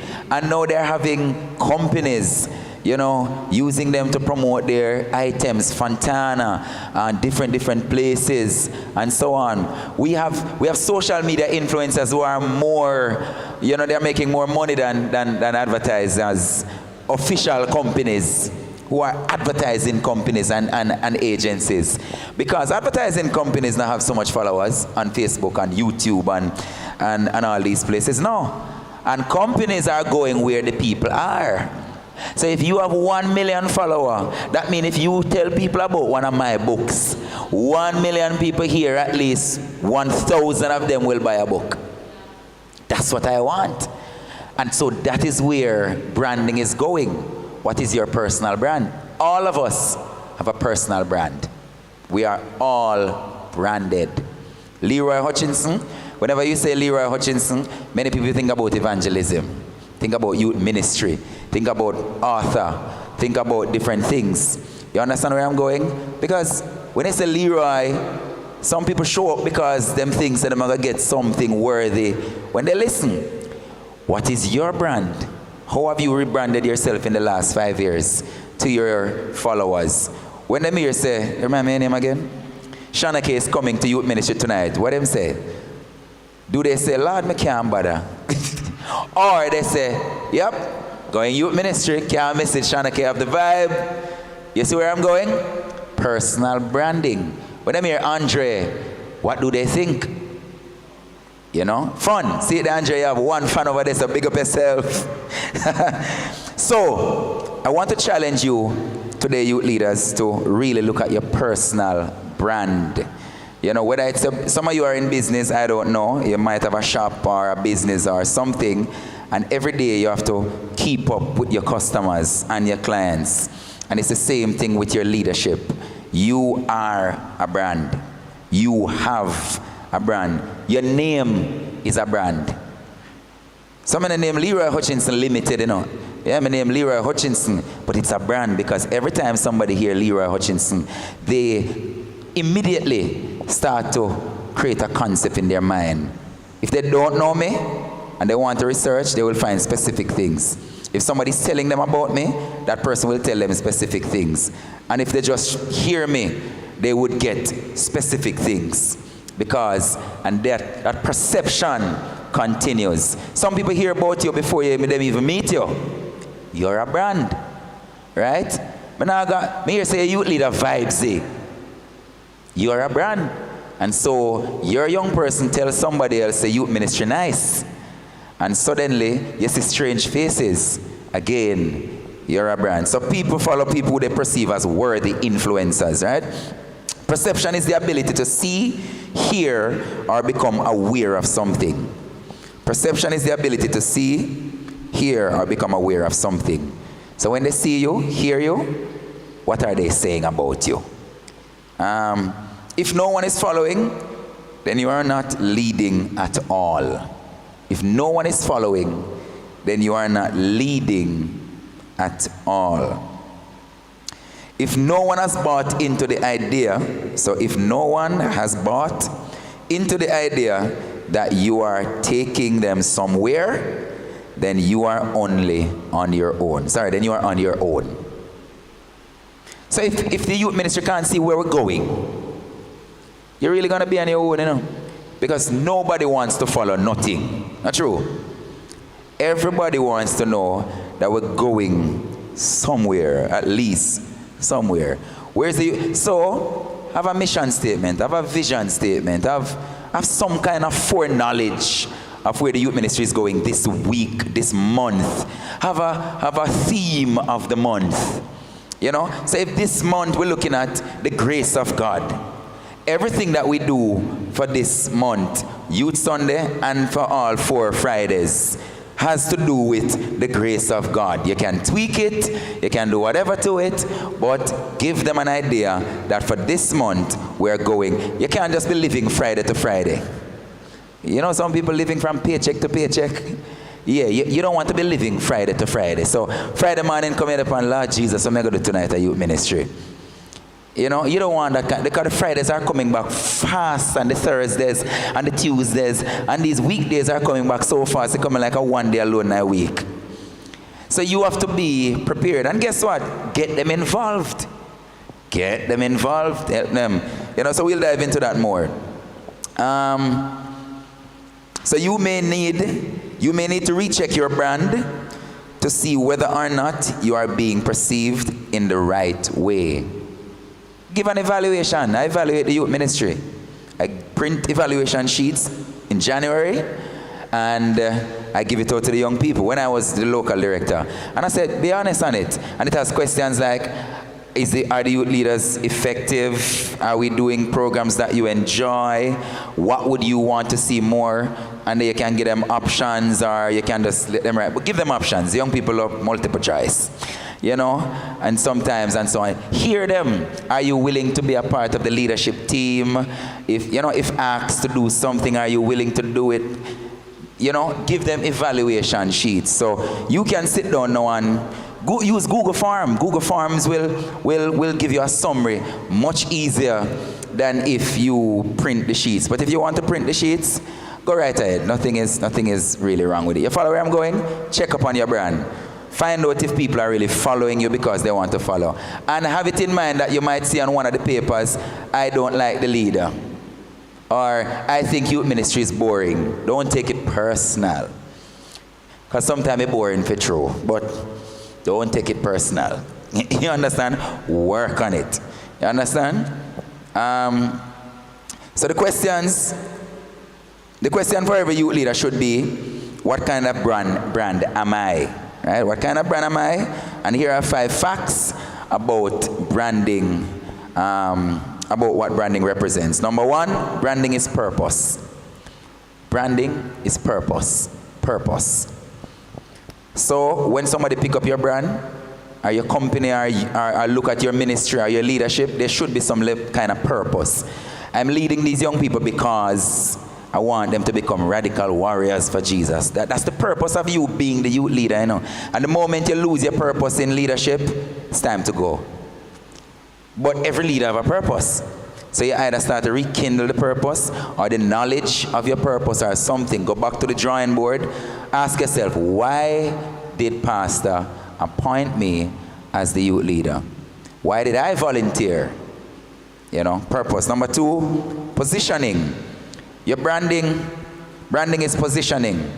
So sometimes your position, a company will position themselves in a time like pandemic time, and a cleaning company started, and it named, you know, Cleans Are Us. It's positioning. When you hear the brand, you know, I clean them clean, not true? And why? Because you have a lot of sanitization happening. And you just bring in a team, and the company just hire a team to come in and just sanitize down the whole place and all these things.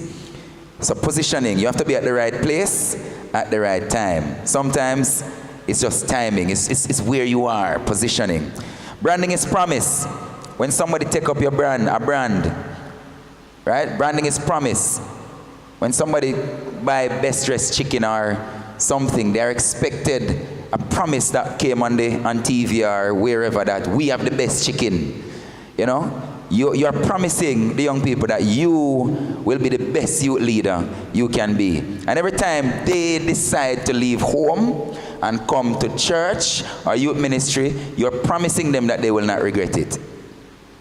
You're making a promise. Branding is personality. You know, companies have a personality. That's it. You have a personality. Are you jovial? Are you serious? You know, what kind of personality do you have that people would want to follow you? You know, are you too edgy? You're always on edge. You're always, you know, unkind or miserable. Young people don't like stay around people who are miserable. And so she's just miserable, so can't bother. They want to be around fun people. Keep them in line, you know. Don't forget to do that. But they want to know that you are fun and you laugh too. You know, you're humorous. Branding is identity. Right? Branding is identity. And so you have an identity. I have an identity. And I tell people, if you want me to come and preach at your church, make sure I'm me you want, you know, because I am going to preach like how Leroy preach. Right? I don't preach like any other preacher you know. Yeah, we might be preaching the same gospel and from the same Bible, but personality has a lot to do with it. You understand? All the Bible writers, they had their own personality. And they wrote, you know, based on their personality. Luke wrote from the perspective of a doctor. He's a physician. Paul was a lawyer. So Paul understood the law well. He wrote about slaves to the law and all of these things. He was a Pharisee. He studied and he was a young lawyer at the time. As a matter of fact, if he was still in the Sanhedrin, he would have been one of the 8 judges, you would call them, of the, like a Supreme Court in Rome at the time. He was going for that position. He was a part of the Sanhedrin. Very smart man. Trained by the best. Gamaliel was his teacher. And so you have to understand, ensure that you have an identity. People know you for something. Right? You have an identity. Make yourself heard. You have to make yourself heard as we move on. So, everybody know that the lion is my favorite animal, and I have it in the book. When we were in South Africa in 2016, we went to the lion park. So after I finished preaching at the church, the youth leaders took us to the lion park, right? O'Shane and I.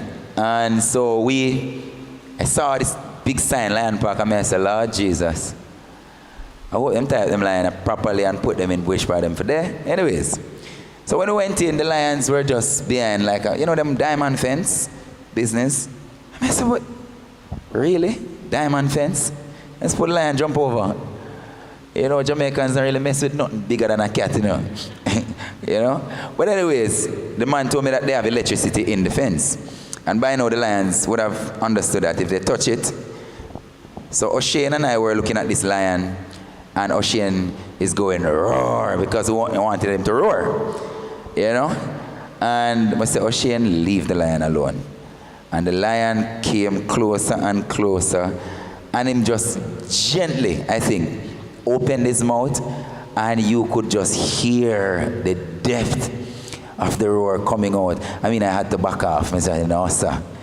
I said, brethren, I tell you, leave the lion alone. You can't anger the lion. But I say all of that to say because the lion has a voice. You know, he's called the king of the jungle, but he's not really the king of the jungle because he's just the king in Africa, they call it. Right? Tigers are in charge somewhere else in Asia. But the lion has a voice, and his voice sells. Not true? Lion King, by far my favorite animated movie. I'll know me still watch Lion King. Believe me. And all of these things. So I'm saying all of that to say because the lion has a voice, and as a leader, you must be heard. You must be heard. When a lion shows up, sometimes I watch YouTube and see a lion going after its prey. Believe me, they have no chance. No chance at all. He backs them in a corner, or she backs them because, the lioness does the hunting, and that's the end of them.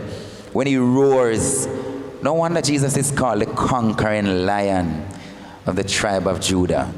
Right? He has a voice. Right? So let's do this now. So the idea is not to make young people fear you, but to make them hear you. It's not to make them fear you, but to make them hear you. You must have a voice as a leader. You must be able to command respect. You must be able to say stop, and people stop. If they're continuing, something wrong. Right? Not necessarily wrong with you, but maybe you need to just adjust how you deal with this person after today, because clearly the person is taking you for granted. Sometimes that happens, right? You know, you're being too nice sometimes, laughing on all these things, and some people don't understand that they should just stop. All right, so fear you and not hear you. Do not be afraid to speak. Do not be afraid to speak that which you believe will edify, guide, or empower those you lead. You must have a voice, an empowering voice.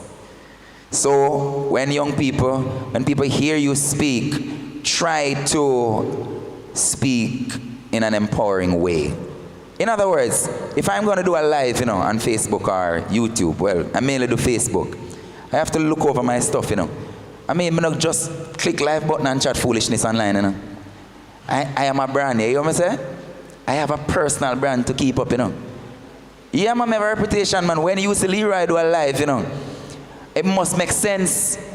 Yeah, man, it must make sense. I'm not saying that I can't make mistake, in pronouncing a word or something like that. But me not go online, go chat foolishness.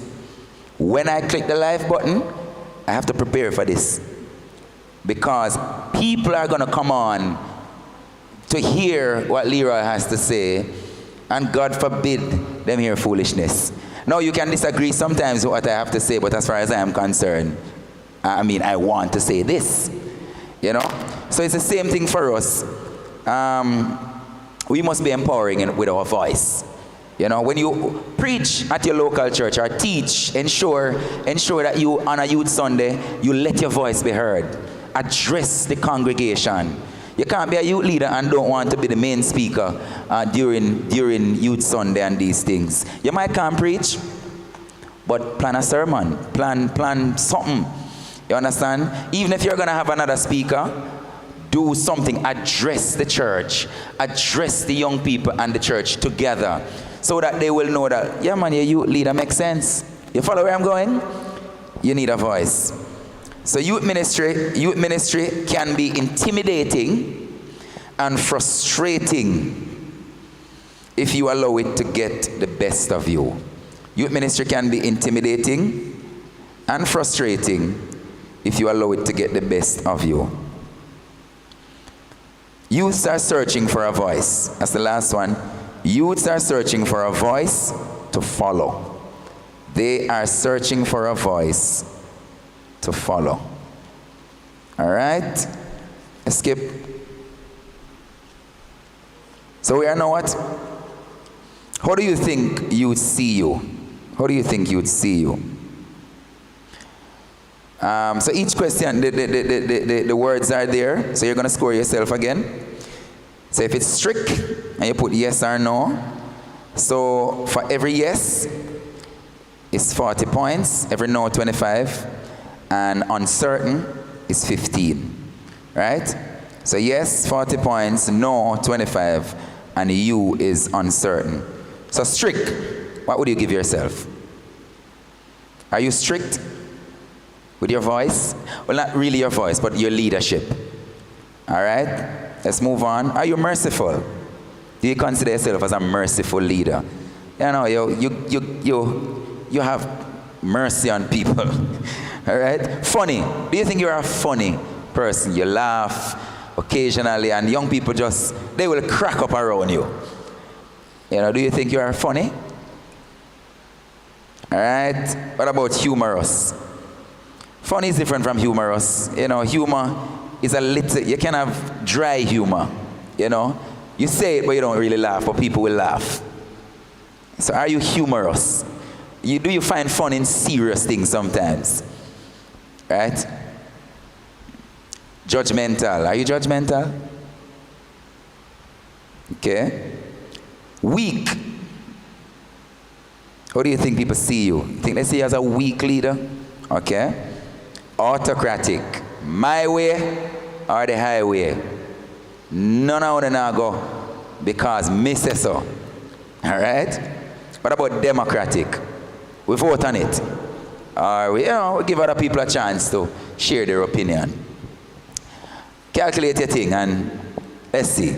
So if you got 320, then you are extreme. You probably need to tone down. Right? All right?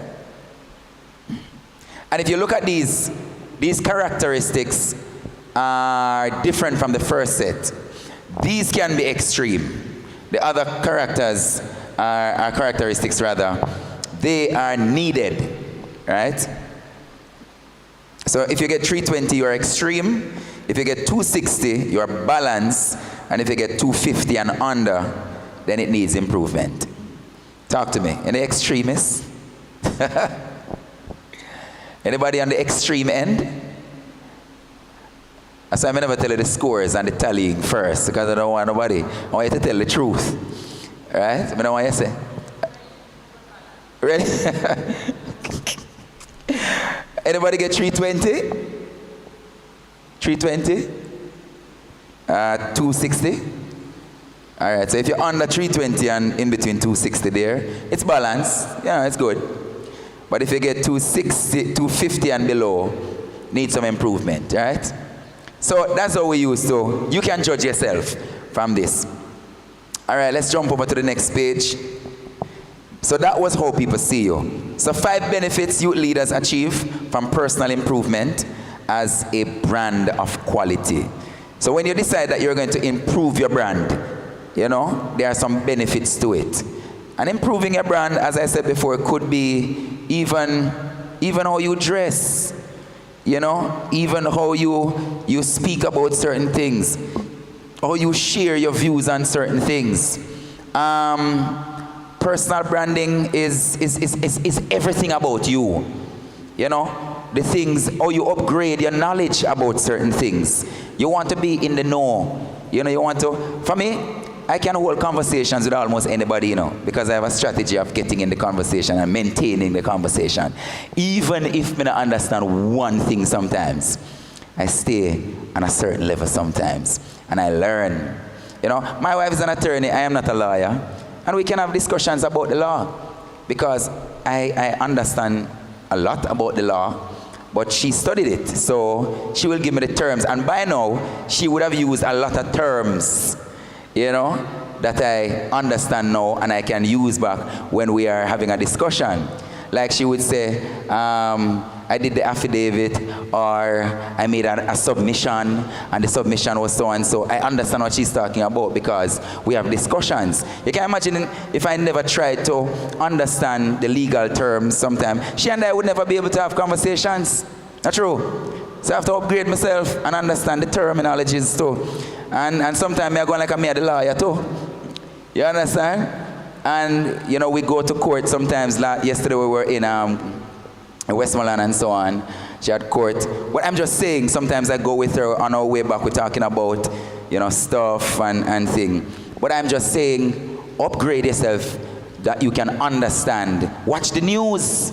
Young people are supposed to tell you everything that is happening in the country, like who is the national overseer and who is the international overseer now.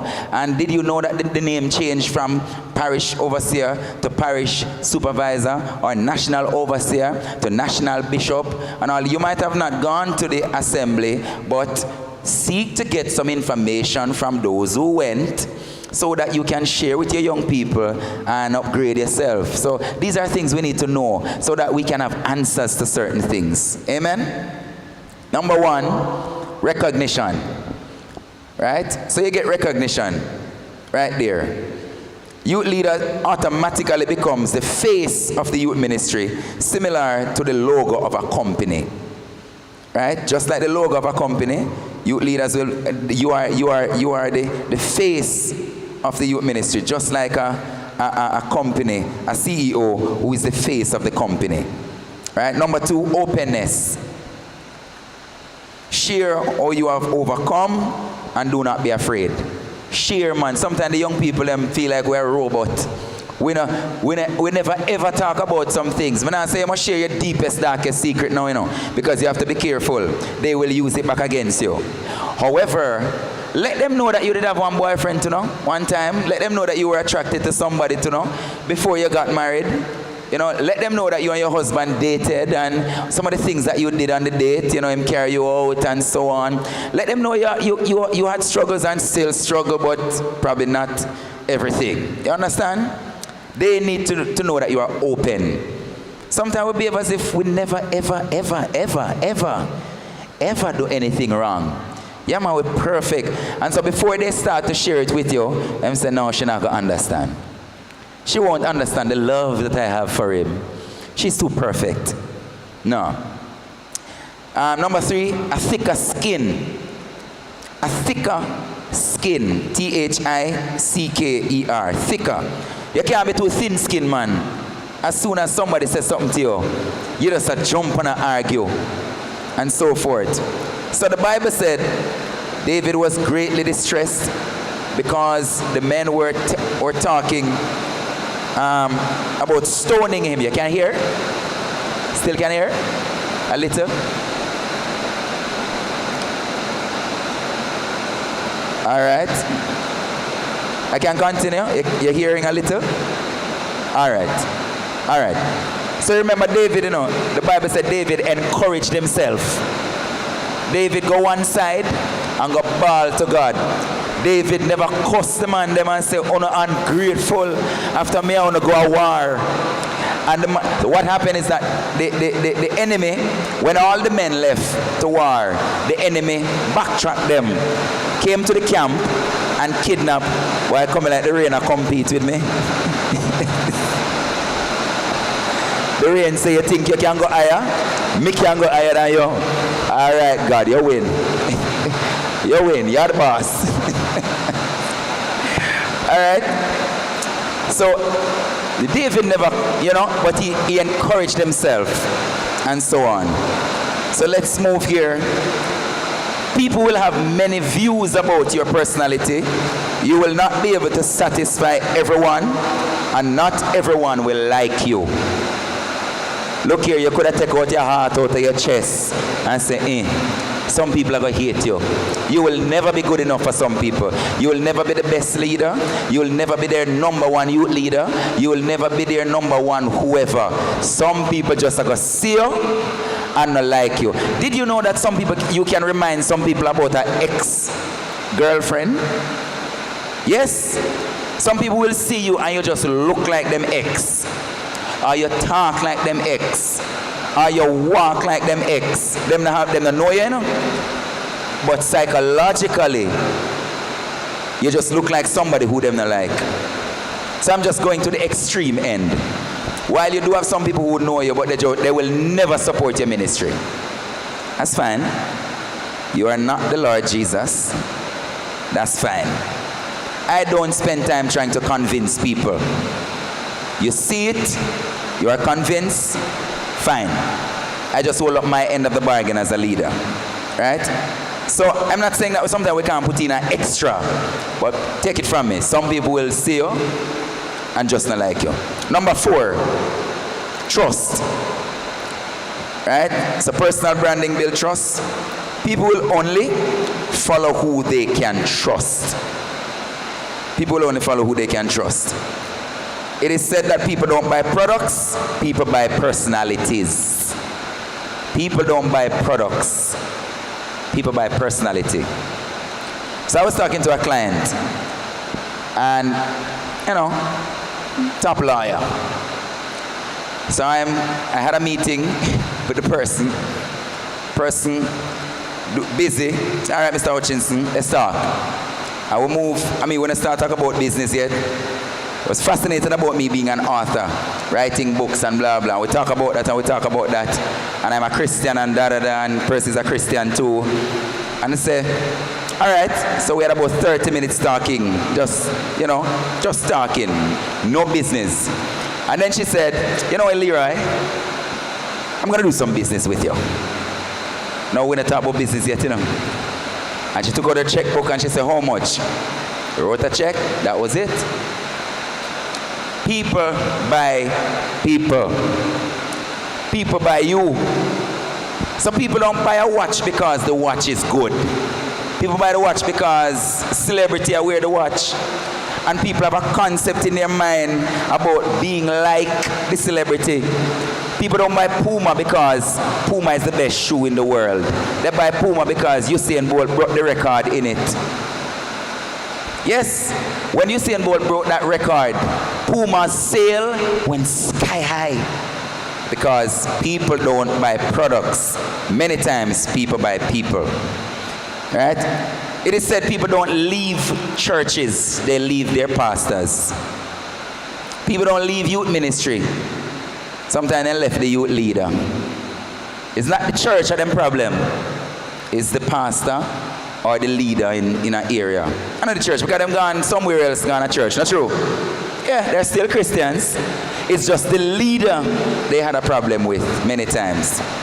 Right? Number 5, improve your value. Personal branding, the benefit that you get when you develop your personal brand, you improve your value. People will only value you, value, V-A-L-U-E, value. So you improve your value. People will only value you as much as you value yourself. You believe that? Yeah.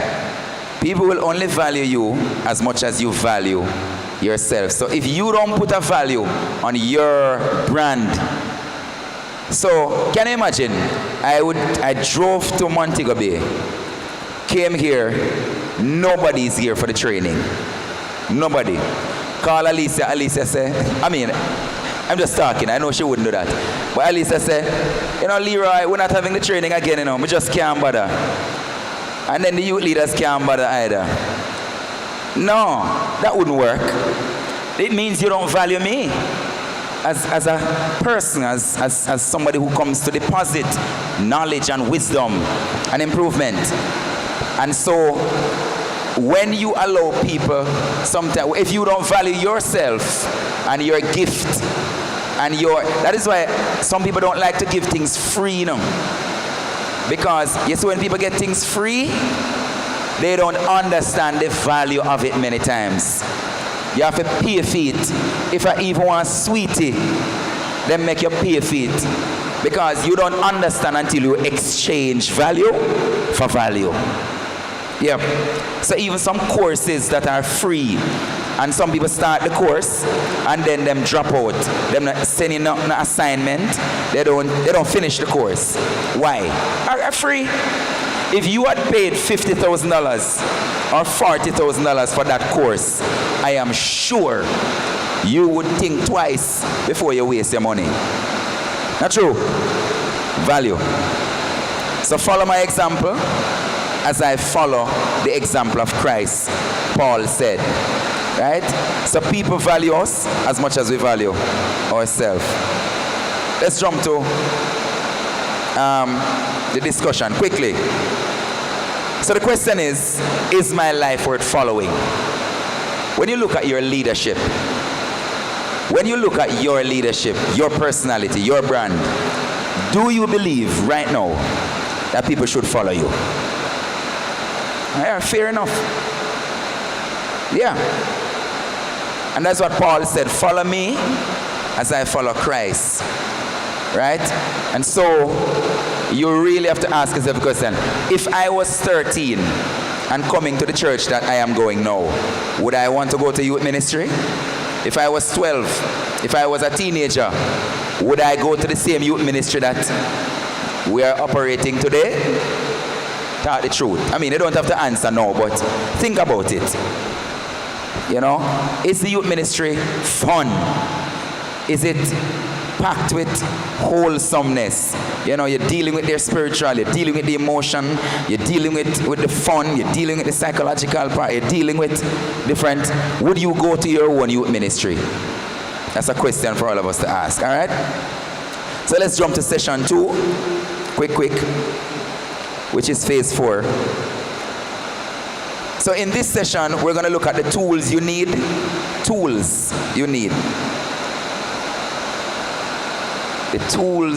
you need. Good. So in this session, you will evaluate your influence as a leader. Learn how to expand your vision for those you lead. Strengthen your personal value and increase your ability to communicate with youths at their level. All right? So let's look at your influence. So influence is your personal tool. No one can use it for you. You wield it, right? You wield it and make things work in your favor. So wield it with care. You never know who will be affected by the power of your influence. Influence is a serious thing. Trust me. And you have to be careful you don't influence the people who are following you in the wrong way. Many times parents do that. You and the neighbor have something. One parent tell the child not to talk to the woman there or talk to the picnic. And that child would grow up hating the person. Why? Because mommy said not talk to her. She wicked. She'll try over away. A whole heap of time that happened. Not true? Yeah, true. The neighbor try over me. And once you talk that in front of one child, or sometimes they not even know what over mean. But them just say, me not like Miss Jane. Right? That's it. So much is expected. Let's look at that quickly. Much is expected. But the one who was but the one who does not know and does, but the one who does not know rather and does things deserving punishment will be beaten with few blows. From everyone who has been given much, much will be demanded. And from the one who has been entrusted with much, much more will be asked. So the more you know is the more you're expected to operate on a certain level. That is why a counselor should not go in a relationship with his or her client. Why? Because you know the lady and her husband break up. You know she's at a vulnerable place. You know she complain how him not show her no affection and him not bring no flowers. And then when she show up at your counseling session, no flowers up on the table. And you say, it's because I know you deserve these things. You deserve flowers. How are you? How was your day? And now the woman start falling in love with you. It's what they call improper conduct. You know, it's not good protocol. It's illegal. You're taking advantage of the person's emotion. Not true? So counselors and other people, you know, doctors as well. The man can't sign something because you know him have cancer. You go make him sign some papers or something and you know certain things. He was weak. That is why people, when they're on their sick bed, they don't make decisions in their wills. One family member knows, say, the father got dead and him come and say, Daddy, you know, so me forget a piece of property there. And him, you know, the man in pain and in old stage, soon dead. And you touch him here and you bring water for him and porridge and soup and tell him to change something in the will. No, can't work. So your influence is very important. Very important. And as youth leaders, you have to see that as well. So you never know, let's go. You never know who will be affected by the power of your influence. Never know who will be affected by the power of your influence. All right? With your influence, you can either build up or destroy. Build up or destroy your ministry. So choose carefully. Right? Choose carefully. Some people are such good influencers, they lead people to commit suicide. You know, you remember the great, well, not great, but the prophet the other day, who led the people to, you know, sacrifice and all this foolishness. Influence, yeah man, right? You can always tell who will emerge as the leader. You can always tell who will emerge as the leader from a given group, you know, through careful observation. So there are times I want to, for example, I see a set of young men playing football and I want to pray with them, you know. And I can stand there for a couple minutes and based on what is happening on the field, I can know that, you see that guy? Call him over, tell him that you want to pray for the group and he will get them. So you don't go on no want to try mash up the man them game, you know, and try. No, you're making it hard on yourself. Find the influencer on the field. And once that man buy into your vision, guess what? He will go and sell it. In your youth ministry, you have young people who will buy into your vision. Once they bought into the vision, believe me, I hate that. They run with it. All right? So it can build up or it can destroy. Influence cannot be hidden. So we spoke about emerging. Last one, if you give close attention, you will see the one who commands followers through influence. If you give close attention, you will see the one who commands followers through influence. Let's have a discussion quickly. So there are some questions here. Were you trained to be a youth leader? Let me see those who were trained before. We had that discussion earlier. If you were trained before you were given the youth ministry to run, to lead. Okay? And the next question is, how does that make you feel? You can write it, you can say it, whichever. Right? How does that make you feel knowing that you got responsibilities that you weren't trained for? And C, how do you feel about not being trained at the beginning of your tenure as youth leader? You can write that down as you go on. Right? But I know that if you are not trained, it can be very frustrating. Because I remember there was a lady, a youth leader, when I was parish director, and when she told me that she's going to give up, like she's going to let go the youth ministry. I said, why? She said she can't bother no more. But we were having a youth leadership training. And I said, come to the training, man, and let's see what happened. That lady came to the training, and believe me, I wasn't the speaker at the time, or one of the speakers, but Bishop Headlam also was one of the speakers. And when she left that training, the woman was on another level when it comes to youth leadership. Her youth ministry was one of the best in the parish. Why?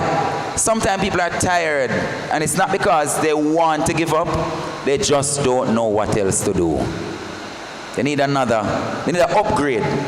You ever have a phone when you need an upgrade yet? Or your laptop, and there's a malfunction, and you are saying, what is wrong with this laptop or this gadget? But long Samsung or Microsoft send you the upgrade, and every minute you see the thing pop up, you say, later, because it always pop up at the most inconvenient time. And you click later. Not true, me at time. I see my smile, Yeah. And one day you just say, no, you have to click no. And you just set the time out, restart, reboot, computer come up back. You that, nice and smooth. Sometimes that's what we need. We just need an evening, a day, a Saturday, and we come to Montego Bay Church, and we have a training, and we share, and we look at different perspectives. Hey, let's get some food, just like lunchtime. Hey, let's eat some food and we're gone again. Right? It's always important. How to identify influencers. A youth leader has to learn how to spot hidden influencers from a distance. This happens only with time to focus on your group. So you watch your youth ministry, right? You will be able to identify potential leaders because let's look at it. One, they carry influence. Potential leaders carry influence. People are following them. When them say jump, people say, oh, aye. My daughters, two of them. So Renaya is the bigger one, Paris is the younger. If I say to both of them, are you ready for dinner? Paris looks at Renaya. I say, are you ready for dinner? Renaya says yes, she's good to go. Renaya says no, she says no. I say, you can't live so, You can't live your life depending on whether or not your sister wants to do something. Last night I said to her, she said she never wanted any food. So I had something to eat. Wifey had something to eat. And they came out of the room. Paris came out. I said, you wanted something to eat? She said, did Renaya eat? I said, seriously? So if Renaya eat, you not eat? I said, no, Renaya no. She said, no. I said, I hope Renaya understands the influence that she has over your life and lead you in the right way. Huh? Yes. All right, so what you need to do then? Tell me what you need to do. You see the influencer? Draw the influencer near you. Put the influencer upon the committee. Yes, man, give them position. Half of your work just cut out. Yes, give the influencer responsibility. Because if the influencer said them a come at the concert, the whole of them a come. And if the influencer said the concert boring, the whole of them not come. So here, make the influencer plan the concert.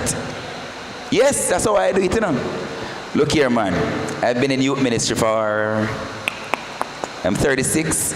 So you're looking at 21 years of dedicating my life. I might sound like 21 years, but I'm just 36. I just started early, right? I dedicated I want to know how to groom these young souls that God created along with myself. And so I studied and I got scholarship to study different programs, purpose-driven youth ministry, and all of these things. I go online and I join youthpastor.com and purpose-driven-youth-ministry.com, and I get books and I read and all of these things. So what I'm telling you now, at 21 years of experience, trial and error and experiments and all these things, and because I didn't want to just leave the earth without leaving back something, I said, God, I need to write a book. I need to just do a brain drain and just take out everything that I think I know and just put it in a book, and anybody want to read it and get some help. And trust me, a lot of persons have read the book, and really their ministry, they testify and so on. Some they get people attention. When them talk, people listen. Sometimes them have more influence than you. Who are you, leader? Why fight it? Just work with it. No, what may I fight it for? If them rate him over me, my man, they are peers, So them might think Leroy boring. And some people say Facebook are for old people. But I'm still up on Facebook. I mean, a lot of us same way. Because every time something new come in, this world is just changing and changing. Every 2 minutes, one artist boss. You can't even say popcorn again. I mean, in the secular world. I'm say, oh, all artists that man. Cartel, grandfather. Beanie Bunty, great-great-grandfather. Some of them artists that were coming now, 2 songs, and them gone sky high. You see them a sting pants down here, so they don't know. Here plat up, some of them here pull up, and them have the whole of social media. And them have the influence many times too. Where am I going? You just need to know who the influencers are in your church. Walk them. Give them work for you till them say, I can't manage no more. You understand? Because that, attention, number 3, they are not afraid to show themselves and their ability to affect change. They are not afraid to show themselves and their ability to affect change. So they are not afraid to speak up. They will toe-to-toe with you. Yeah, man. They will, yeah. For the teachers, you ever have some kids in the class who get problem, and when you leave in the class, you say, come here, Johnny. Get a paper and write down all the names of the persons who talk. And everybody say, hold on. Then a Johnny who can chat so and give a little trouble. You know what you're doing? It's called positive reinforcement. What you're saying to Johnny is, I'm giving you responsibilities. And Johnny might just see himself one day as a prefect, because Johnny fall in love with writing down names of those who are talking. And he also see himself, the good side of him. I must say, and then he present the list to you and say, miss these people. And you say, good job, Johnny. Tomorrow again, you might change Johnny's life right there, so. Yeah, man. So, sometimes you see people get trouble. Backtrack, man. Use psychology, man. Reverse it on them. Those things work. Number 4, they stand up and stand out. You know the influencers in your church. Number 3 is afraid and change. Afraid and change. Number 4, they stand up, stand out. You just know. Number 5, others look to them for answers. Right? Just like I said, my daughter, you want something to eat? Still funny. All right. Number 6, they are solution oriented. They must say, Miss, I'm going to tell you what to do, Miss. You ever have some of them kids in your class? Miss, I'm going to tell you what to do. Just send for the lunch them, Miss, and then we'll write down the name them, and then anybody who come, we just give them. Yeah, man, because you did that one then. How am I going to give them pitney at them lunch, you know, one time against me? They have answers. They are creative. And they give strong advice. So solution-oriented, creative, and strong advisors in times of adversities. Yeah, man, look out for these same thing in young people. Number 7, they lead an entourage, rather. So they lead an entourage, they lead a group. They always have a group around them. Entourage. E-N-T-O-U-R-A-G-E. Right? Group, entourage, clique, crew. They always have people around them, following them. So you know the leaders. You see, if you influence the leader, the gang leader, you see, there's like a sprat, them, we call them like a sprat. All of them baptized. You just want the leader. Right? That's what you want. This thing where you hear them used to call Operation Kingfish. You remember Operation Kingfish? Who went after the primary person? Yeah, man. When they done dead, everybody scatter. I just said the thing go. Number 8, they are decision makers in the group. Right?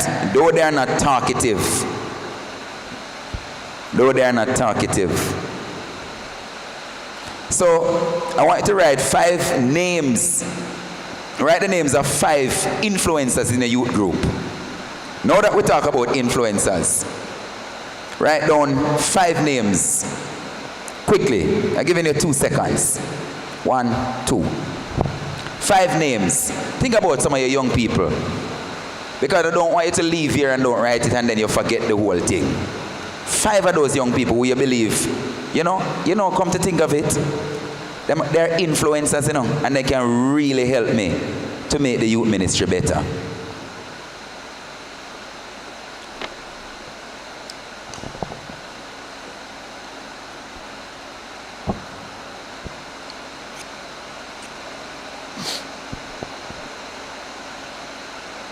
Five names.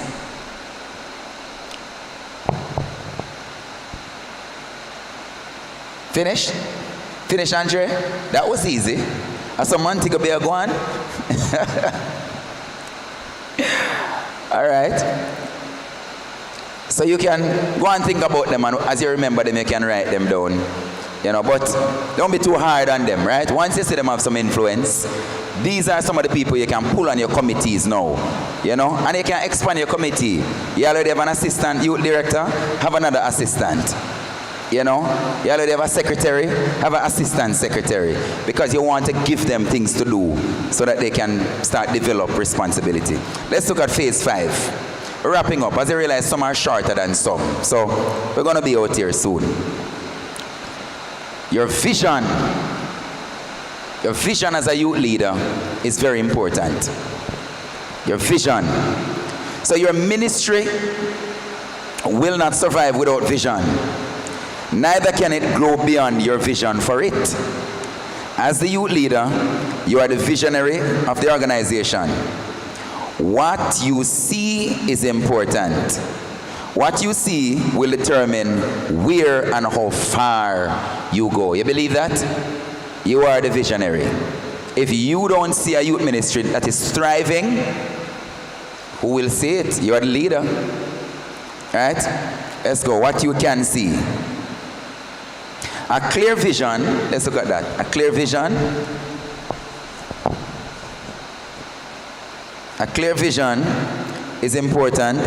Is an important aspect of your youth, of the youth leader's life and his or her ministry. So a clear vision is an important aspect of the youth leader's life and his or her ministry. Next one. Whatsoever you set out to accomplish must be embedded in vision, mission, and proper planning. So when you're having an event, youth leaders, ensure that you have a vision for it, a mission for it, and proper planning. What is a vision? A vision is something that you see. It's invisible. So, for example, I have a vision to feed all the hungry people in Montego Bay. That's a vision. My mission is to flesh it out. So, how do I feed all the hungry people? I get some rice, I get some flour, I cook, get chef, whatever. Everything that you're fleshing out is the mission. You ever go in our bank and say, the mission, the vision of this bank is to be the #1 institution, financial institution in Jamaica. And then the mission statement goes something like, to ensure that customers have the easiest transaction, to ensure top quality customer service, to that. So you realize the mission is just something that I want to do. But the vision is something that I want to do, and the mission is how I'm going to get there. Mission, where I'm going, vision, what I want, and my mission is how I'm going to get there. Proper planning is also important. Why? All right, I want to feed all the hungry people in Montego Bay. All right, I only have 1 bag of rice and 1 bag of flour at my house. When I cook all of that, Sharik, that can't help, not true. It might feed 2 or 3 or 10 or 15 people. But I need proper planning now. I need to write a letter to Food for the Poor. I need to write a letter to LASCO. I need to start get some donations. We need to start check around. You know, so planning is important. And so that is how the tree comes together. Your vision will propel. Your vision will propel you into greatness. Right? It is your vision that will propel you into greatness. It might not be enough to take you everywhere, but without vision, you certainly cannot go anywhere. Right? So your vision will propel you into greatness. It might not be enough to take you everywhere, but without vision, you certainly cannot go anywhere. Agree? Can't go nowhere. All right, so we're coming to the end soon of this one. So write a vision statement. You don't have to do it now, but I believe every youth ministry should have a vision statement and a mission statement. The National Youth Ministry, we do have a vision and mission statement that we send out. Anybody ever see the National Youth Ministry mission and vision statement? Well, if you don't, we can get it to you again, because I know leaders change, paper dash way, and all these things. So we can send it around again, even through WhatsApp to your youth leaders, parish directors, and the parish directors share them in your group, and you will have it, right? But I want you to write a vision statement for your youth ministry. So the youth ministry at Montego Bay exists to so and so and so and so. You can get some ideas, you understand? And a mission statement as well for your local youth ministry. Very important. Right? So your vision is only as large or small as the size of your mind. And you know the mind is big. All right? Let's look at think it, see it, and do it. So in order to have a good visionary leader, we have to find someone who does a few things. Let's look at the thinker.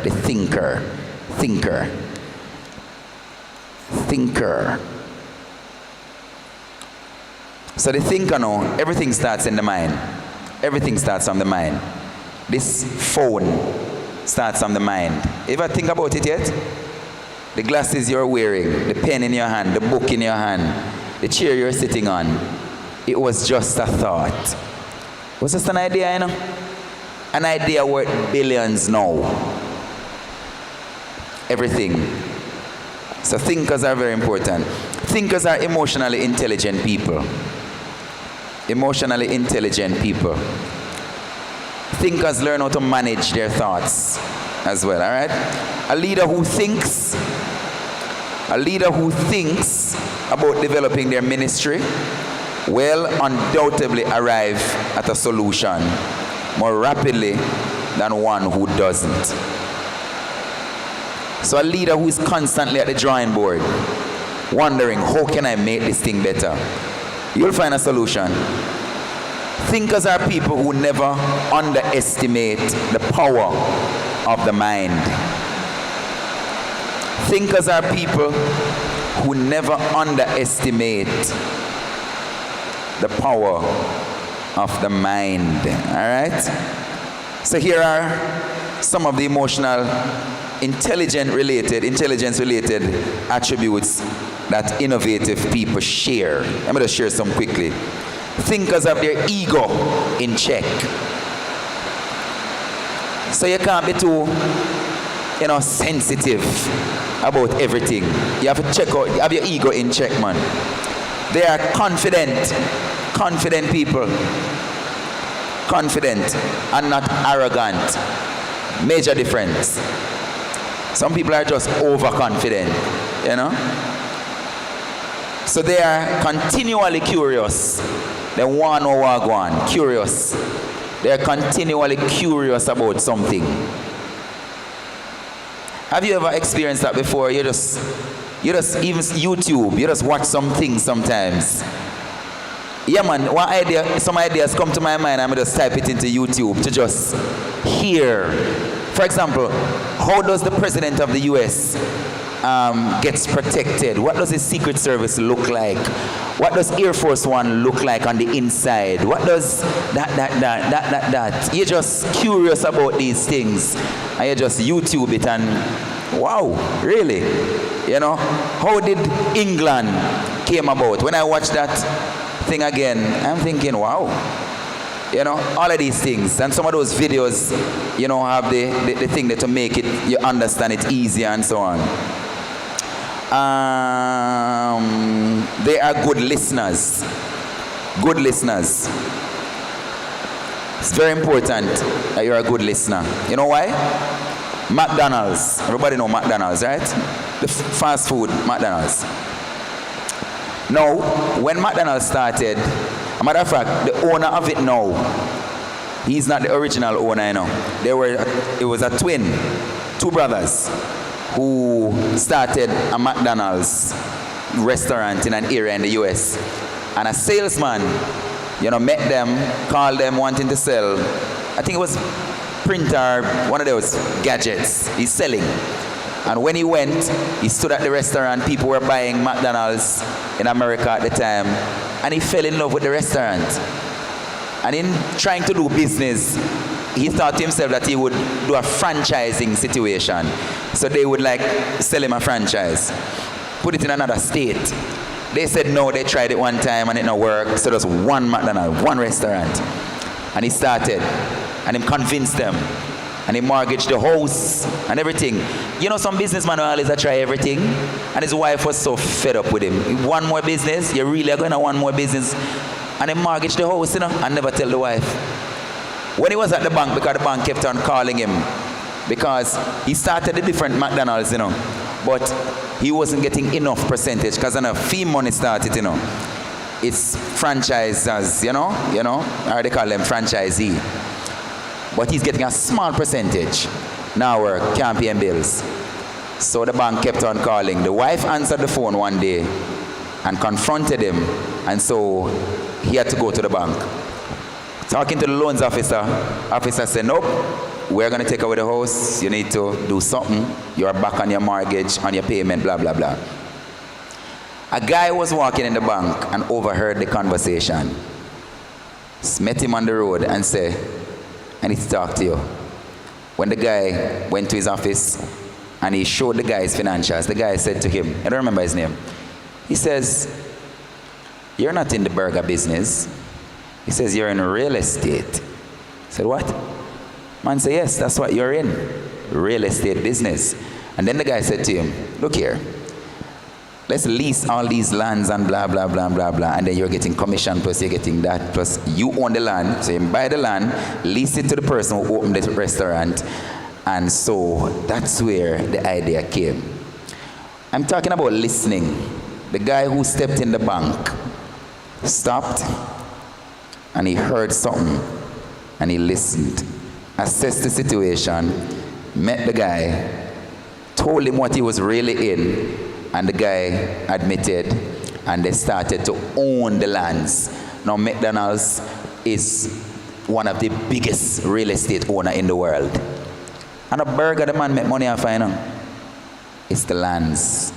And now he also own the restaurants, or a lot of the restaurants too. Sometimes you have to listen to conversations and pick your time when to talk. It changed his life as well. Can you imagine his commission? The one who suddenly heard. Him gone in one different business, you know. He became a rich man because the owner of McDonald's, of course I am friend now, him honor him. You know, him say, boy, had it not been for this man, would I suffer? So you know it already. Sometimes when you listen, you can also get very interesting ideas. Could change your life. Yeah, listening. Number 5, they guard their emotions against their decisions. Guard, yes. Some people are very emotional and we make quick decisions. Never make a decision when you are angry. You will make big mistakes. That is how people kill people. You decide to retaliate and knee-jerk reaction. People get stabbed to death. Guard. Guard your emotions against your decisions. Well, it's their decisions. So they guard their emotions against their decisions. Sometimes, you know, we get so emotional and we miss a good opportunity to either do something or not do something. They'll take directions. Number 6, they take directions. And number 7, they empathize. So thinkers is number 6, they take directions. And number 7, they empathize.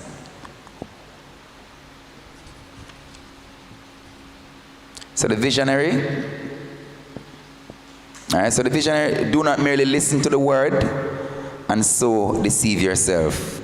Do what it says. That's what the Bible says in James chapter 1, verse 22. All right? Be not hearer of the word, but also be a what? Doer. So let's talk about the doers. So we talk about the thinkers, we're talking about the doers. All right? So here is where thinkers and visionaries usually matriculate. So here is where thinkers and visionaries usually matriculate into extraordinary or extraordinary people with extraordinary plans. 3 dashes, thinkers, matriculate, and plans. So the thinkers keep it and they think about it, but the doers get it done. Sometimes we have too many thinkers in church, not true? Too many thinkers in leadership sometimes. You need to get the thing done. You have a whole heap of things on paper, sitting on desk. So thinker, matriculate, and plans. Next one. They knew that without a plan, the vision would never get done. Without a plan, the vision would never get done.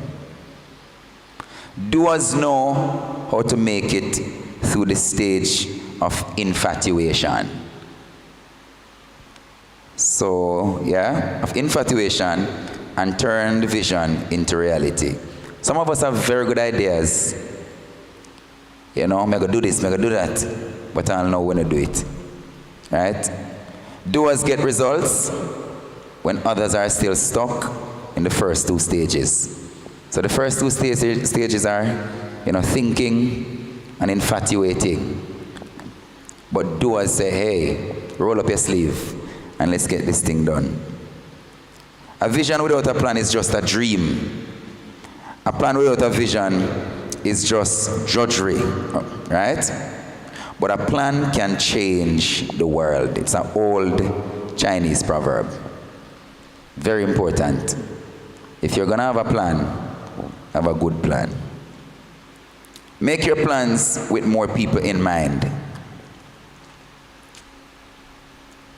See things bigger than they truly are. So draw people in the thing.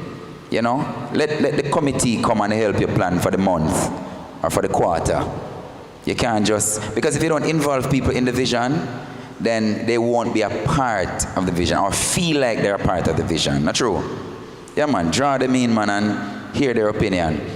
Again, John Maxwell said he was at a board meeting and he had a young man on the team, recently employed to the team. And John said he sat in the middle. You know those big board tables, boardroom tables?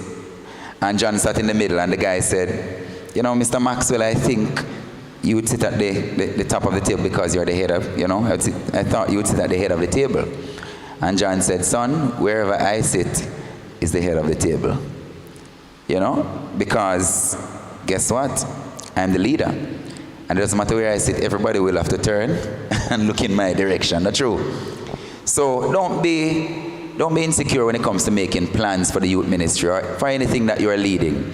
Get people's opinion, and sometimes these people will give good ideas. I've been in youth ministry for so long, I know I am prone to repeating myself. So I want younger people than I am.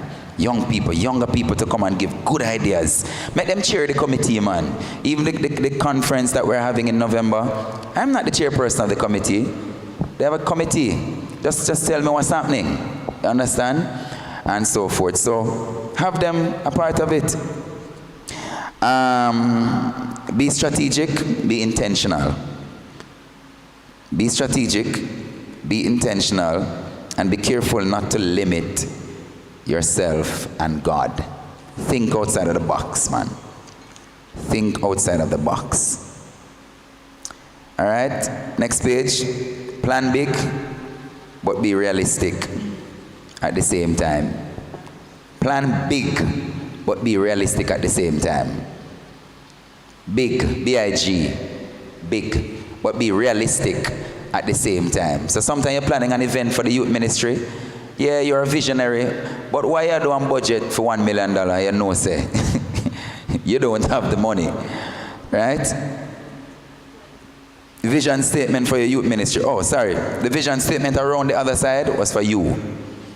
If you look now, the vision statement here is for the youth ministry. Right, so the vision statement and the mission was for you, your personal vision statement, but the other one is this is for the youth ministry. All right, let's dive into this one. But you want a stretch? You want a couple seconds to stretch? Go to the bathroom, wherever. Yeah, it's a turbo thing, you know? It's a turbo training. Because we're not taking 2 separate days or so on, we're just going through until 4. But we'll finish, don't worry yourself.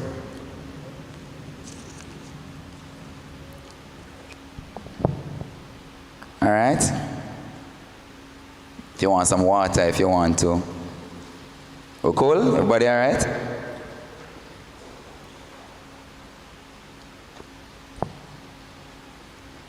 So your mission statement for your youth ministry, or your vision statement rather, should be realistic and attainable. Your vision and your mission should be realistic.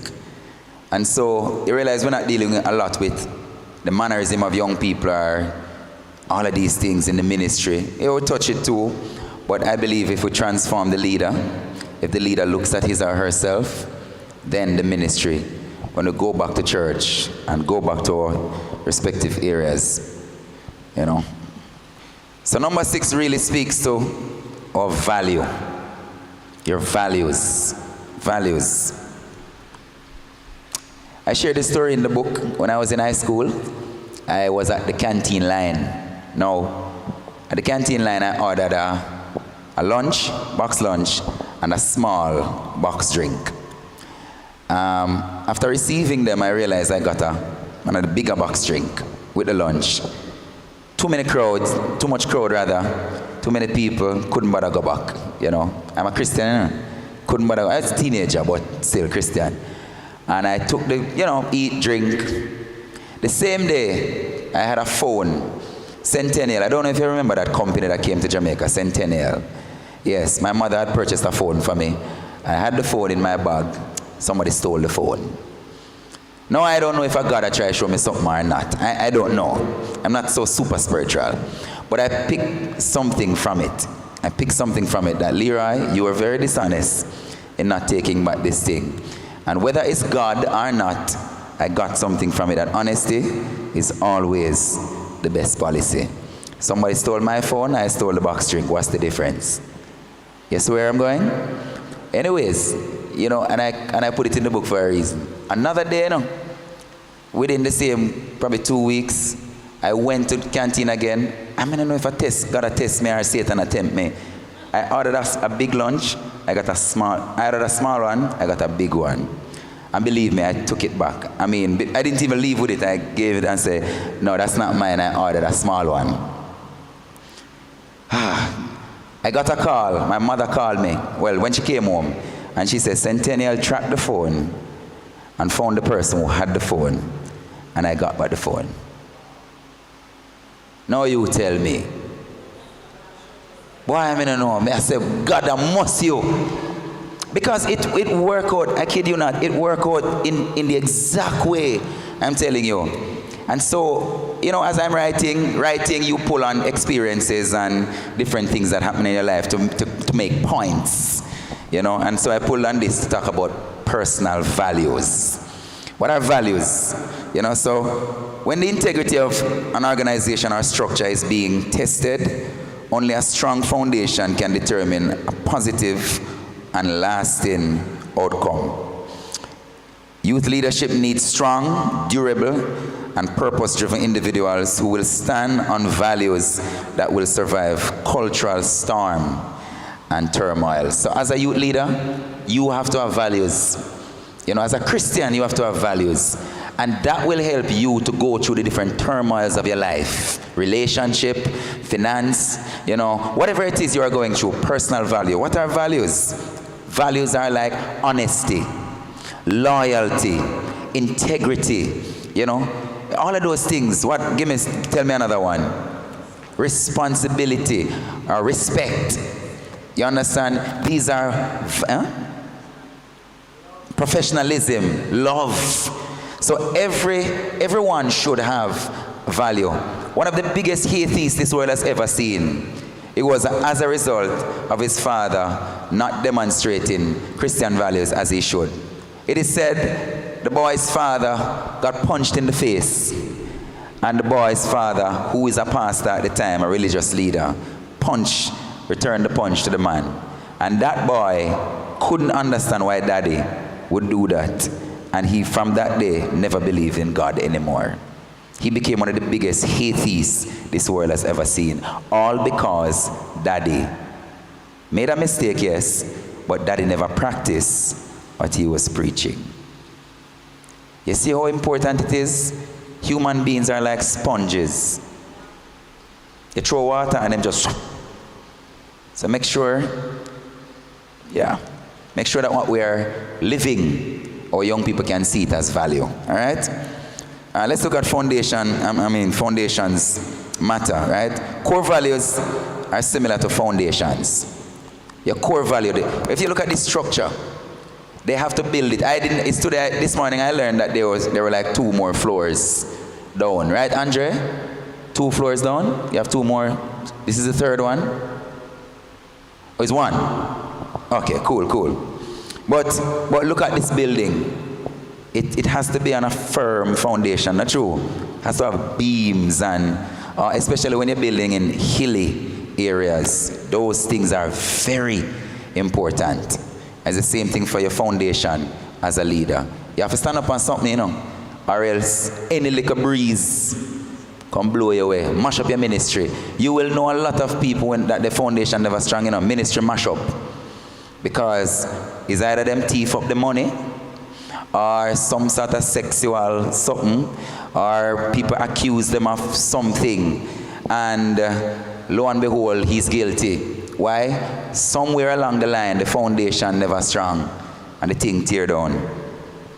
When the integrity of an organization or a structure is being tested, only a strong foundation can bring about a positive and lasting outcome. Strong foundation. Next one. Godly values must be retained. Godly values must be retained by youth leaders. to build their lives on other foundations. Next one. Values are unseen pillars. Pillars. You're not seeing them, but believe me, they're there. And they should be there. Right? That can withstand the test of time in our lives and ministries. So if you are honest, when it's time to be honest, trust me, it will show up. Yeah, it's very important. So let's look at the discussion quickly. What are some of the foundations? I spoke about that already. What are some of the foundations on which we should build our lives? You can make a listing there, like honesty, loyalty, respect, love. And these things are very important, integrity. Look here, we have too many leaders in our society who have no integrity at all. We have a leadership issue in this world. Not to mention Jamaica. We have a leadership crisis in the church as well. Leadership crisis, I call it. Too many in my latest book, Think Like a Leader, Act Like a Servant. I really expounded on servant leadership, in that leaders are not celebrities. Leaders are servants of the people. Whether you're a pastor, a CEO, and that book is in the business category, because I never just wrote it from the Christian perspective of pastors only, but CEOs, supervisors, whatever it is, whoever you are, you can pick up that book, for example, and just see relevance in it. I spoke about Jesus in it, but from the perspective of his leadership and certain things. So it's not super and highly spiritual. It's very practical. I talk about Mandela and Gandhi and Think Like a Leader, Act Like a Servant. So I strongly believe that these are pillars that we should stand on, right?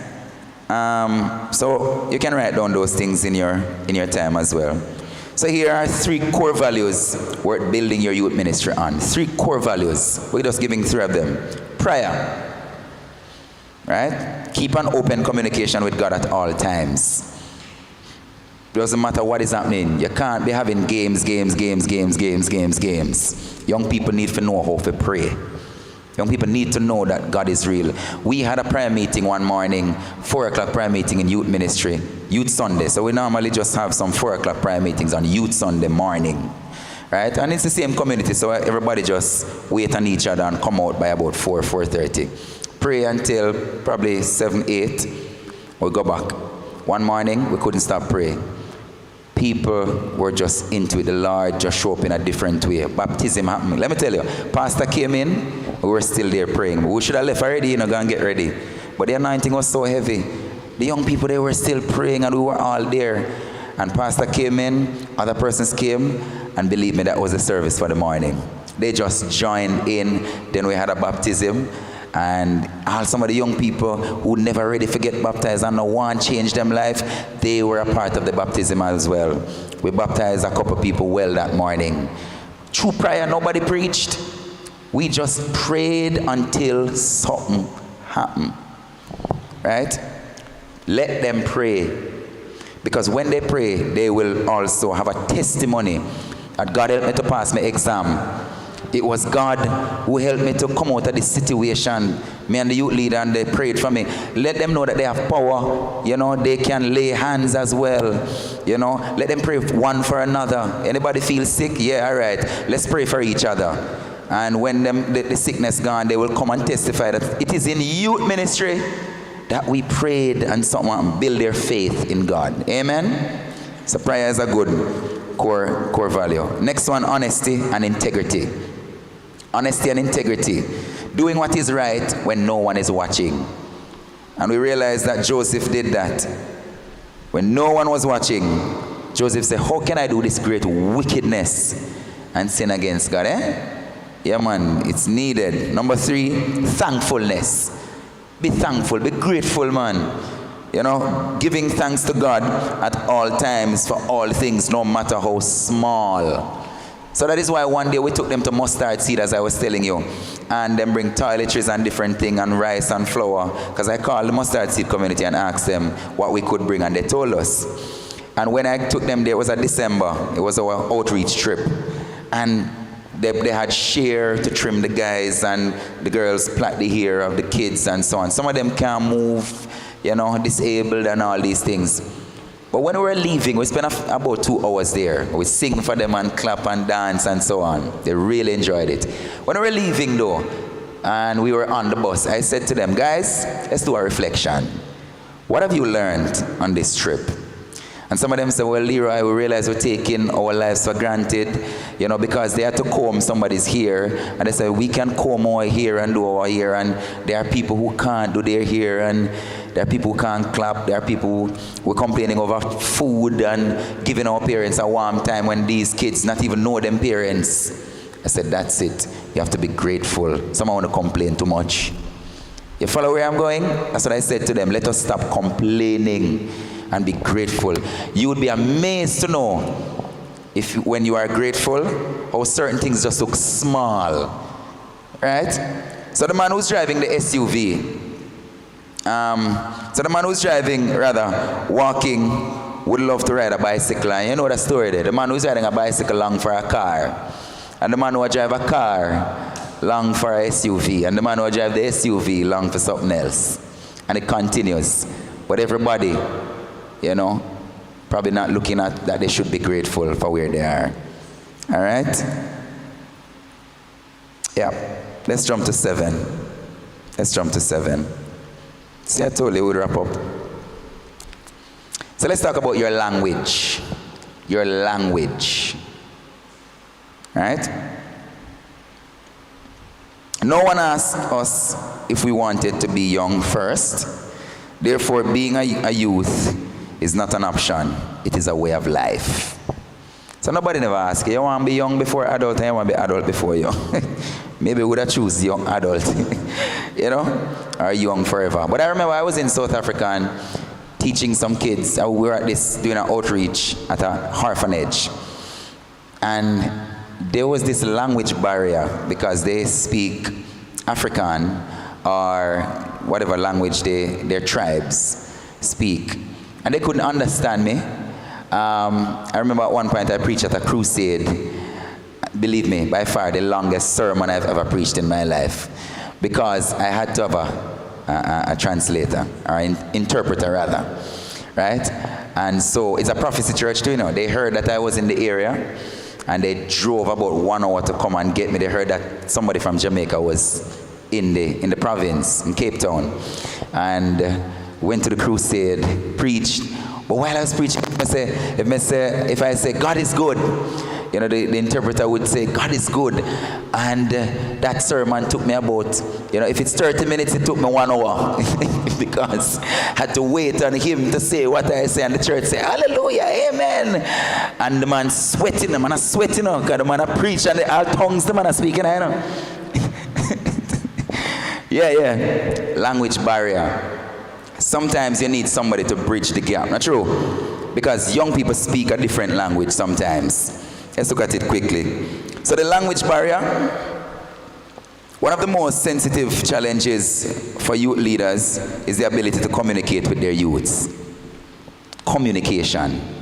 You want to communicate, but it's not English or French now. It's just a generational barrier sometimes, cultural barrier, and so on. You can imagine you have a French man and a Spanish woman getting married, and they don't know each other's language. A problem that, when she tell him, hold the pot cover for me, and he doesn't understand anything. Everybody has a love language. Gary Chapman said, I don't know if you know love language. You must. Words of affirmation, quality time, gifts, acts of service, and physical touch. Chapman says, which I believe, we were all born with a love language. We were all born with a primary love language as well. So for example, for me, words of affirmation is my primary language. I like to speak kind words, and I like when it comes back to me. I interpret that as love. So my wife knows that. That's how I interpret love. Not saying that I don't argue if I need to argue, but it doesn't mean that I'll just cry or something. It just means I prefer kind words. I don't really cuss people and all them something there and tell, hey girl, that's not me. right? Then there are other persons. For example, my wife is acts of service. So she likes when I take out the garbage for her. Or she likes when I do something for her, because she will do the same for me. That's how she show love. So she will buy a shoe because how much money? I say, well, enough to buy the shoes, my girl, the shoes, they're too expensive. And she say, it's my gift. Don't tell me anything. Just buy more. Buy for you. You get me?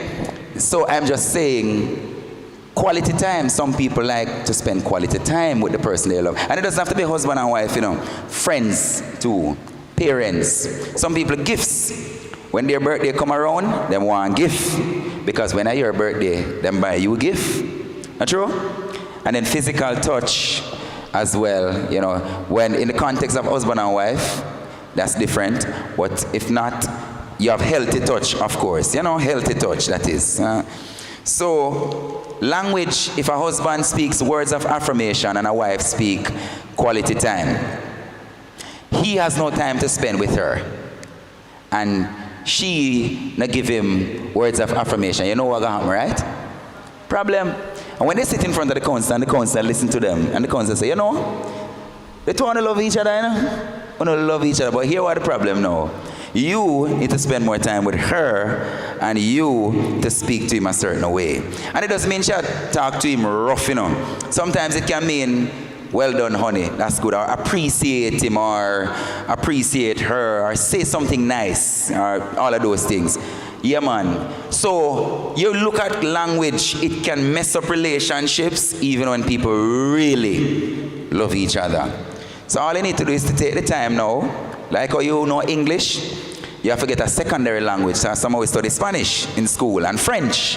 When I went to Mexico, thank God we had somebody who knows Spanish. Because, but it's good. I went into a shop, I bought a bread, and I was asking for a bag. So I said, no, you have any bag? He said, no English. That's what the person said. I said, no Espanol? So she don't know English, me don't know Spanish. So I went on Google and found the Spanish for bag. I think it's balsa or something like so. Bolsa, yes. So I said, bolsa. She said, oh, bolsa. And she gave me a bag. Look at that. Language barriers is the same thing if we're not speaking it with our young people.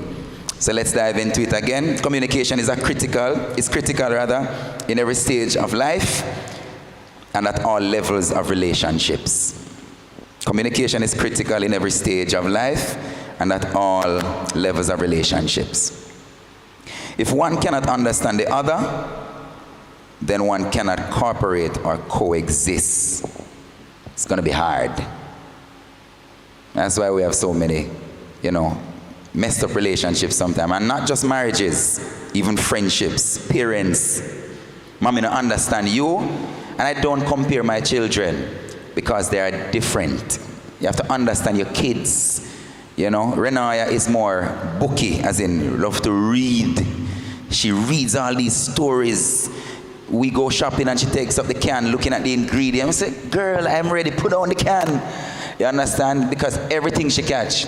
She reads. Paris, it's not like that. Paris is more hands-on. She wants to do gymnastics and she wants to do business and she wants to sell sweetie.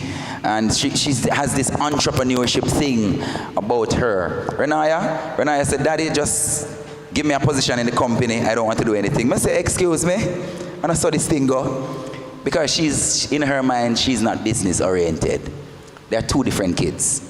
And so you have to understand the language as you deal with young people. The next one, language barriers can only be chief destroyers of communication. Chief destroyers of communication. Once you have a language barrier. All right?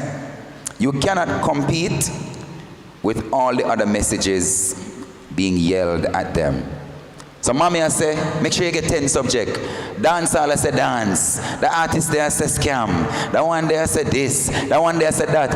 And they're all shouting at them. You cannot stay from a distance and shout at them. If everybody is shouting at me at the same time, do you think I will know whose voice is who?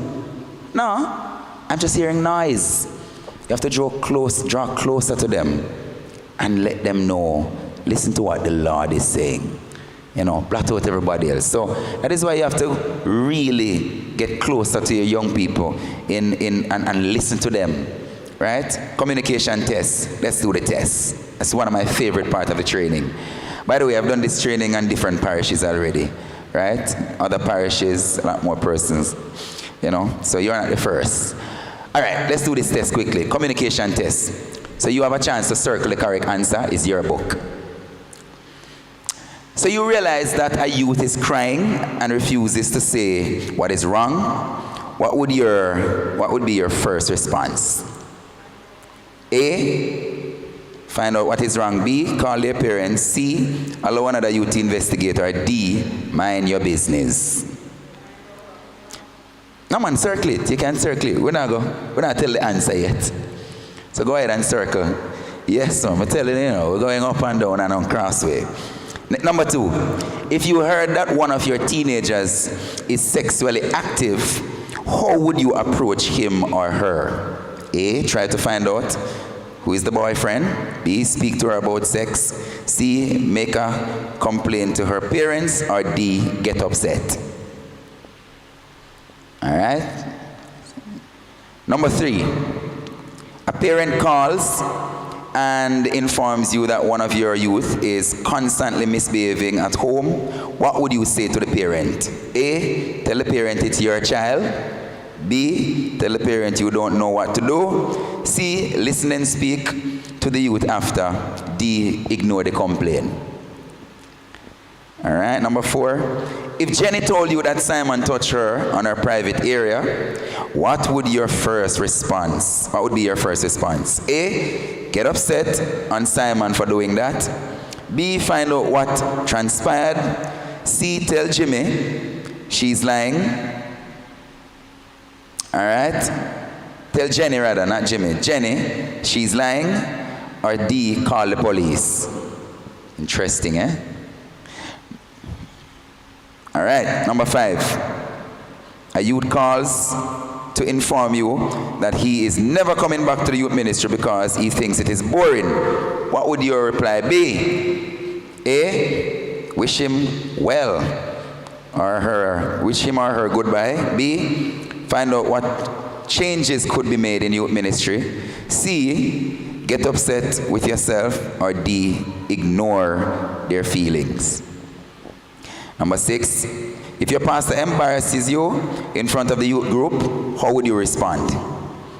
A, act as if it never happened. B, walk away and never return. D, tell pastor he or she is wrong and walk away. And D, confront the situation but display respect. 7, you found out that one of your youth made a sex tape and uploaded it on the internet. To the internet, how would you respond to this situation? A, contact the law enforcement. B, contact parents.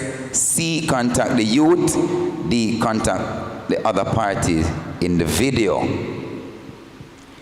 Number 8, if a youth got their heart broken by a relationship you had forbidden in the first place, how would you respond to him or her after? A, by saying I told you so. B, a shoulder to cry on. C, leave them to figure it out. And D, rejoice that the relationship is over. Number 9, if Susie sent you a suicide message, what would be your first response? A, call her parents. B, call her immediately. C, call the church for prayer. D, try desperately to call her best friend. Should be her best friend. Last one. If a youth tells you that she was recently molested, how would you respond? A, try not to tell anyone. B, call the police or the authorities. C, call her parents. D, counsel her. Now, the reason why we have these in it, as I said, is because I want to upgrade again, speak to the youth leaders and our day-to-day movement in the youth ministry. Some of these topics are legally, we're legally advised, so I put them in because these are things that we deal with daily Well, maybe not every day, but situations with young people. So hear this now. Where am I? Okay. So I'm going to read the answers, and you can tick them or put an X. But still make a note of the correct answer. All right? So we're going to see how much you get out of the 10. Ready? So question number 1. So some of them, I can understand that sometimes it's not there. You can have a correct answer, but you can also have another answer that could work, and another one, you know. But we have points for everything. So if you get A, it's 3 points. And over the table, there's a table, right? You have a table, right, that you can put in. You have a table that you can put in the scores, right? Good. All right, so question number 1, if you get the correct one, it's 3 points. If it's the next one you have, so A is 3 points. Yes. Right? So if you get A, it's 3 points. If you had tick B, it's 2 points. If you had tick C, it's 1 point. And if it was D, it would be 0. Everybody understand? All right, so score yourself now. Number 2, B is the correct answer. Number 1 is A. A is the correct answer. Number 2, B. Speak to her about sex. Right? Number 3, B. No. Let me go again. C is the correct answer. Sorry.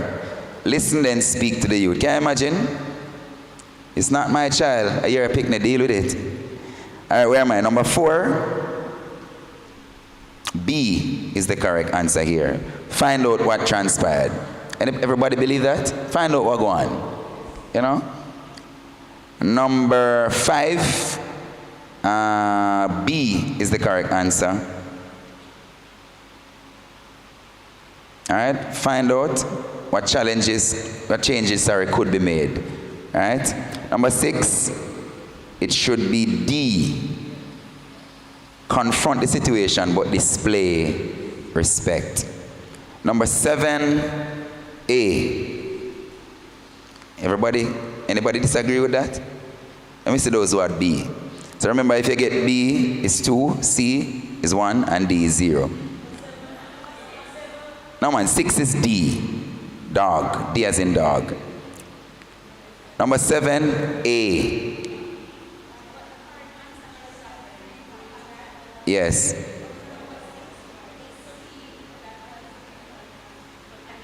No man, change it, sorry. Yes, that was an error. So no, in my number 6 is D, you know. Yes, so change it. You make the correction with your pen. Yeah, I knew it because I have it in mine as well. I made the correction in my book. No, sorry. All right, so number 7 is A. Everybody understand why? After your score. Okay, number 8 is, 7.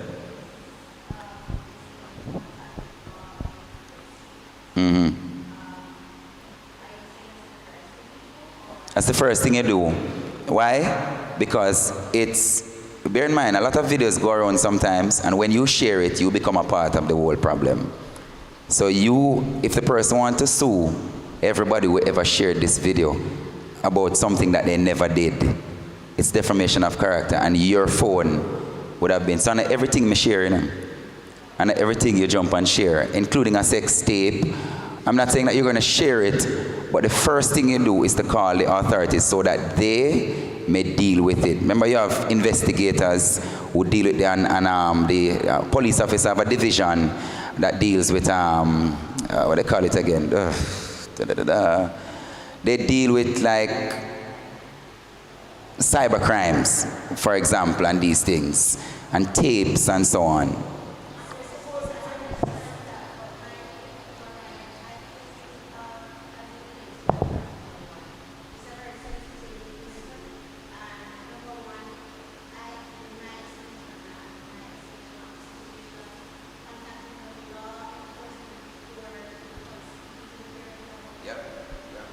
And this is legal advice now. Right? So this is not just this question I had to start. Yeah, I had to start advice on this. Believe me, probably I would have called probably parents first, maybe, or but really you should call the authorities first so that they can deal with it same time. No parents first. I mean, you can call parents after, but the first thing you do is to let the police know, because this is a minor we're talking about, right? So cybercrime, a lot of things happening here that the authorities need to catch on first before, even if you're going to tell the parents, but ensure that the police knows about this first as the youth leader. Tough, not true? Because the parent might ask you, so why you never call me first?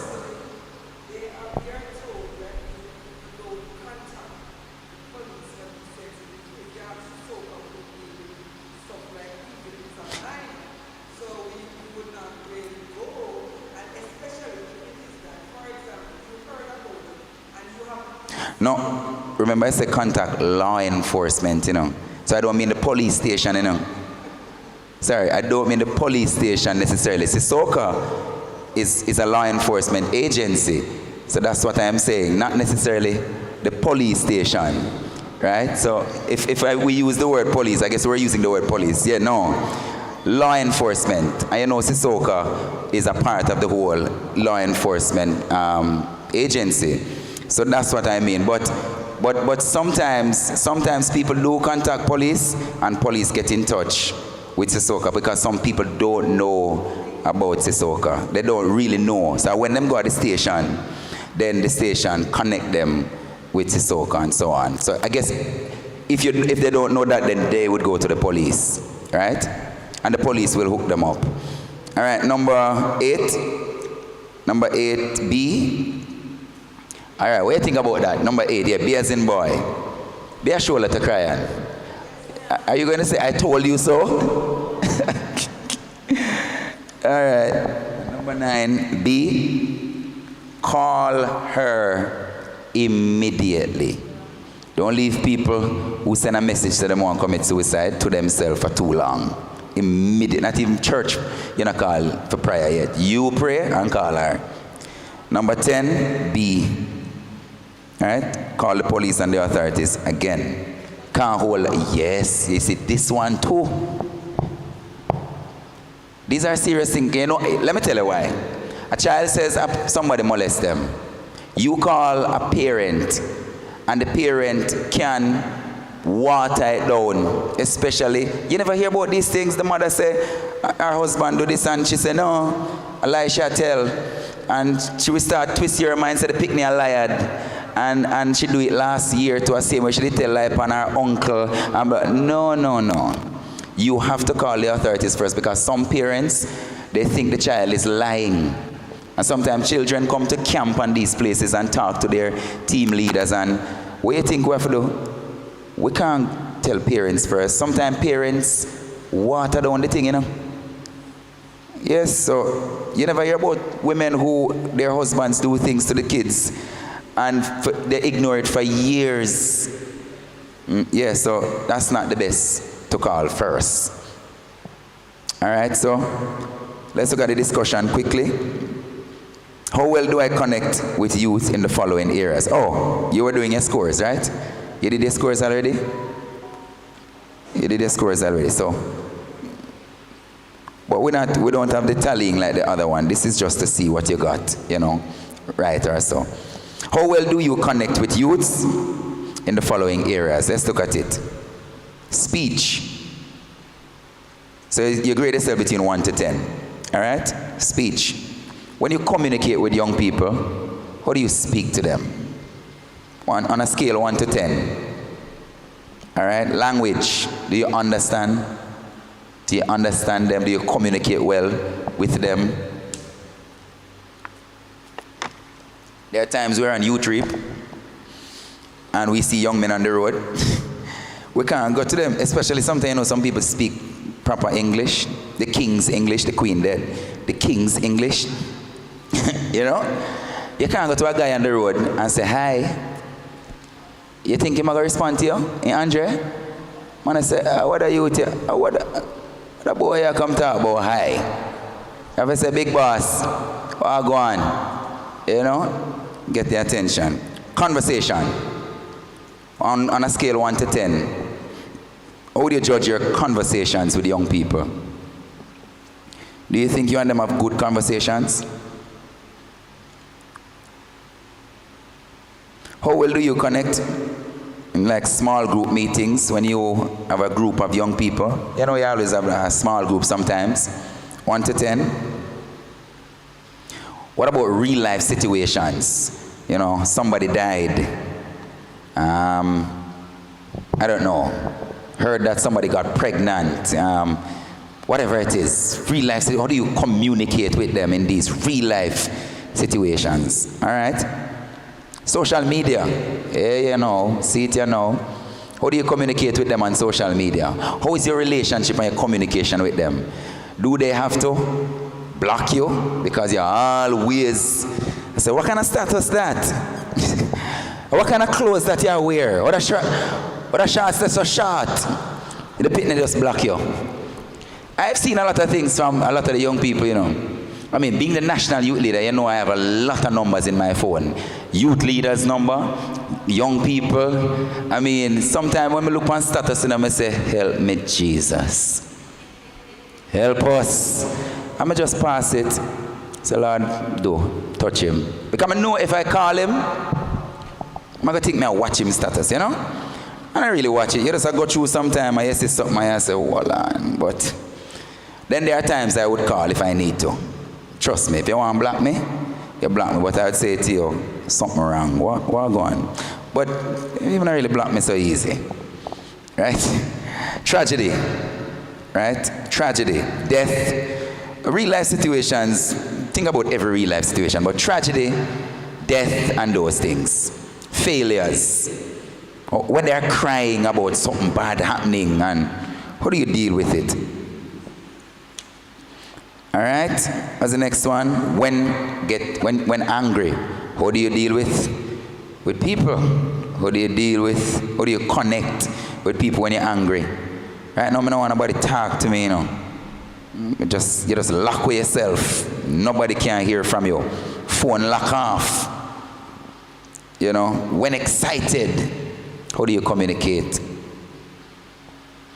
You ever watch a football match or something beside somebody, and when the team score, lad, they just broke off your shoulder and lick you. Him score! Yeah. So you can also evaluate yourself. If you realize I have a lot of evaluations, because I think when you evaluate yourself, you are able to judge yourself better. All right, so you can evaluate yourself right there. The final session, because they're in 3. Let's look at phase 8. Right? So the mirror was 1. We have it in 3 sessions. Session number 1 was the response you need. If you are going to deal with young people, session number 2 was the tools you need. And the last session is the attitude you need. All right? The attitude you need.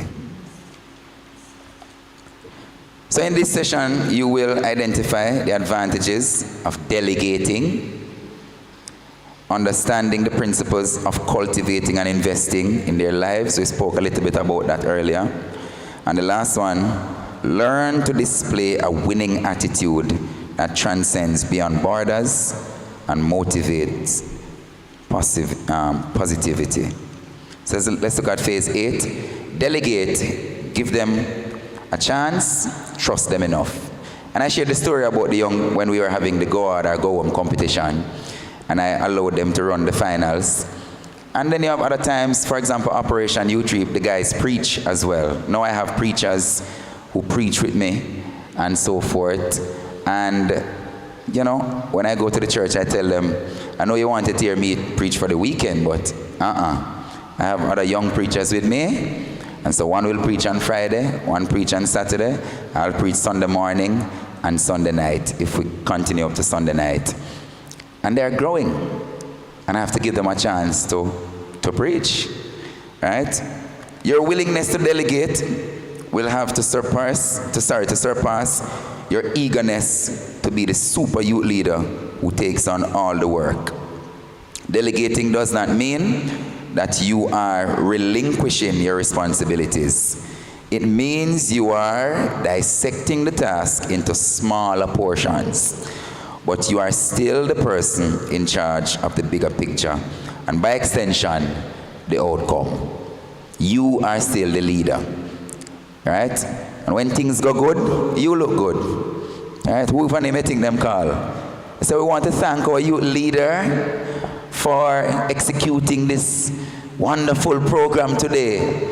And the youth leader, you know. But when the youth leader goes on, the youth leader say, let me thank our chairperson, you know, for the committee who has made my job way easier, and so forth. So you have to delegate and channel the praise. Not true? Channel the highlighting. I remember when Barack Obama surprised Vice President Joe Biden at the time with a Medal of Honor. Apparently Joe thought that he was coming to you know, a ceremony for other people. But by the time he looked, Obama started to speak about someone, and he must say, Mom, that was sound like me. And by the time he looked, there was a soldier right beside him with the medal. He cried because, and Obama is known as that kind of leader who really give praises to people. I mean, you know, and pick up people and highlight them and so on. And trust me, when you do that, the job becomes easier. You know, you just boost them up to do more, right? Delegating affords, let's go into it. Delegating affords you time to focus on other areas that need your attention. Come on, give them something to do and focus on something else. Just monitor them. The role of a youth leader is not necessarily to do everything, right? To do everything for youths, but to develop youths by giving them responsibilities, right? So your role is not to do everything, you know, but it's to develop them by giving them responsibilities, right? Everybody got that? The role of a youth leader is not to do everything for the youths, but to develop youths by giving them responsibilities. Don't underestimate your youths. We're going to look at that now. Developing your youth ministry will require a level of trust on your part. Trust them. And I think we spoke about that earlier as well. Give them a chance, man. Trust them. There will come a time when you will have to share the task, just as you have shared the vision. Share the task. Share the task. So you share the vision, you start split up the vision. All right, you call the speakers, you call that person, you do that. We meet next week Monday and we look and see where we are, right? Underestimating the potential of those around us, of those around you, will not give the level of maturity you need. Instead, it will only cause you to experience unnecessary pressure. And eventually, you will be exhausted. You ever feel exhausted? Burn out. You're lucky you say burnt out. You just can't bother. Yeah. It's very important that you do that. If your vision for a youth ministry can only be accomplished by you, then it probably wasn't big enough in the first place. You need a bigger vision, right? Mandela said, lead from the back and let others believe they are in the front. So that's a way to put it as well. And Brian Dorgan says, you can delegate authority, but you cannot delegate responsibility. So you giving them something to do, it doesn't mean that you are giving away your responsibility. You're delegating authority. You're empowering them to do something, right? All right, so here are 10 reasons why youth leaders will always benefit from delegating tasks to others around them and reap success. Number one, delegating presents an opportunity to focus on new task. So delegating presents. All right, next one. Delegating uncovers unrealized task. So the fact that you gave that one something to do, you don't realize that there was something else to do that where you never, you weren't even looking on it. Delegating divides the task. Presents, uncover, divides. Delegating creates support. So you get more support, more young people to support you. Delegating creates flexibility. Flexibility. Nothing is sweeter for me than when I can go on the Saturday, leave youth reap, and go to a parish youth session at a convention that I should be at while the team is operating without me. Man, it is nice when I can say, guys, I won't come until Saturday afternoon because I have to go preach on Friday. I have to go to a convention to visit. And them say, Leroy, everything covered. Oh, God, it's sweet. Not true. When you can know, say you leave them in charge. Yeah, man, you're flexible. Delegating highlights others. Highlights somebody else. Others. Delegating eliminates insecurity. Success without a successor is no success at all. Right? If you can't find somebody to replace you when you are ready to hand over the position, that's not good. All right? Delegating utilizes everyone. Delegating reinforces authority. So you tell him, just like the boy, you say, anybody who talk, write down their name. Suddenly, it reinforces something that, yeah man, I can do this thing. Delegating affords, you will love this one, rest. It affords you the right or the time to sleep a little later. Rest. Right? Young followers today, adult leaders tomorrow. And that is what is happening now. Before, I was a young follower. Look at me today. Look at you today. You're a leader today. Right? And I said, John Maxwell says, success without a successor is no success. Right? If the youths are the leaders of tomorrow, then they need to be the priority today. If they are the leaders of tomorrow, they need to be the priority today. Reassure them when they feel insufficient. When they feel small, like them can't do it. Miss, me can't sing. Miss, me can't preach.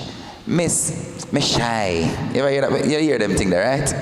Tell them, no man, greater is he that is in you than he that is in the world. Come, look how much time here you shout out the door. You don't sound like you're shy. Come on. Yeah. List 5 responsibilities that you could delegate to someone else right now. Quickly. 5 things that you would do as a youth leader that you could, pass on to somebody else. You're the secretary, or you're planning something, or the chairperson of the committee. Yeah. So you can list those 5 things as we go on. Yeah, man. List 5 values. 5 values that youths contribute to your team. So when you list the 5 things, then you list the 5 values that they contribute, right? Time, they allow me to have more time. Or they contribute good ideas. Creativity. All of those things, they contribute to the team. Pull them on the team and listen to them. Next one. Can I move on? Are you still writing the values? Something like creativity, style, teamwork, how to, resourceful. Yeah. Resources, they contribute these things, you know. Some of them, by the time you start plan, you hear them say, Miss, I can't get that and that and that. Is it really? You know? Miss, I can't carry lime to make the juice. Save you the lime money. You know? Miss, my mother work at so and so, you know. I say, them sponsor people. Give me a letter, just give me a letter I'm going to carry, and she will take it into her workplace and get sponsorship. There you go. You know? So let's look at this. Timothy says, let no man despise your youth. Delegate rather, and let them triumph. Delegate and let them triumph on their own, so they can recognize that youth ministry does not revolve around you. Triumph and revolve. Yeah, you want them to know that youth ministry is not only about you. That means if you sick, if you can't come, you hear them say, I'm not going to youth ministry tonight, you know. The youth leader sick. No. Youth ministry for go on same way. Because we have plans in place. Not true? There is always something to gain when those we lead can still triumph in our absence. And I think I was talking about me preaching in St. Thomas. And they still had a very good time. You know?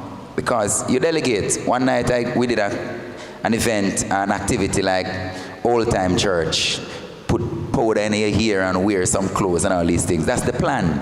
On my way from work, they call me and say, Leroy light gone. I say, what? And we're planning to have a very good time tonight. But them say, no, we're not going home, we're going to buy candles. those guys bought candles. When I came in, candles all over. I said, please don't abandon the church. And we had one of the best nights in the youth ministry. Connecting with people builds loyalty, right? People don't care how much you know, they want to know how much you care. It's very important. So when you delegate and you give them a chance, they spend time and plan the thing. You think that they're just go home, so?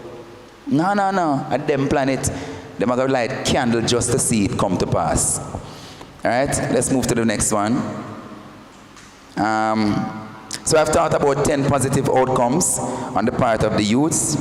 Take a look and see how this could help you when allowing them to lead. They develop confidence.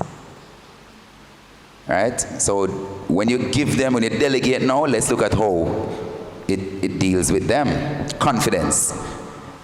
Right? They build self-esteem.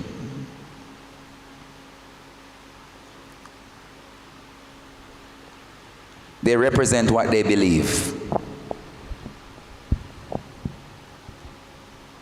They nurture unseen gifts. Some of them not even know so them could lead or sing, but because you gave them an opportunity. Right? They realize that you are limited. You can't do everything. And when them do it, thank them. Say, thank you. Thank you very much. You saved me. Right? They gain independence. Gain independence. You're helping them to see that they can live without, you know? They contribute to the big picture. They contribute to the big picture. You can communicate that to us. So thanks again for coming out. I'll ask Sister Sabrina to just close us out in prayer as we go.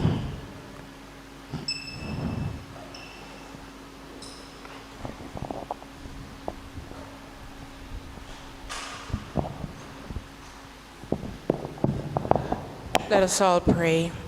Father, we give you glory, we give you honor, we give you praise, for you are worthy.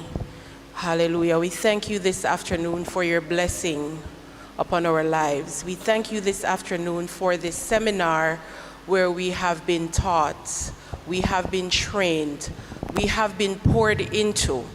Oh Lord, we have been taught how to mentor, how to see that gift or that talent in another youth, Lord, and help to nurture that talent or that gift to bring it out. We are taught, God, how to go back into our local churches, in our communities, hallelujah, and get the attention of our youth as we lead them to Christ. Lord, it's not something that we do of our own selves, hallelujah, but we depend upon your Holy Spirit.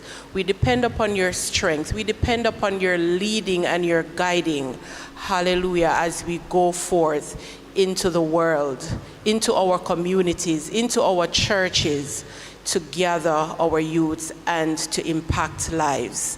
Lord, as we are about to go, God, cover us under your blood. Oh God, keep us under your protection where the enemy can't destroy us or do us any harm. Lord, that gem, that diamond, that purpose that is hidden in all of us, Lord, help it to come forth and shine so bright that others may see. We commit everyone and everything into your hands as we look to you by faith and tell you thanks. In Jesus' name, amen.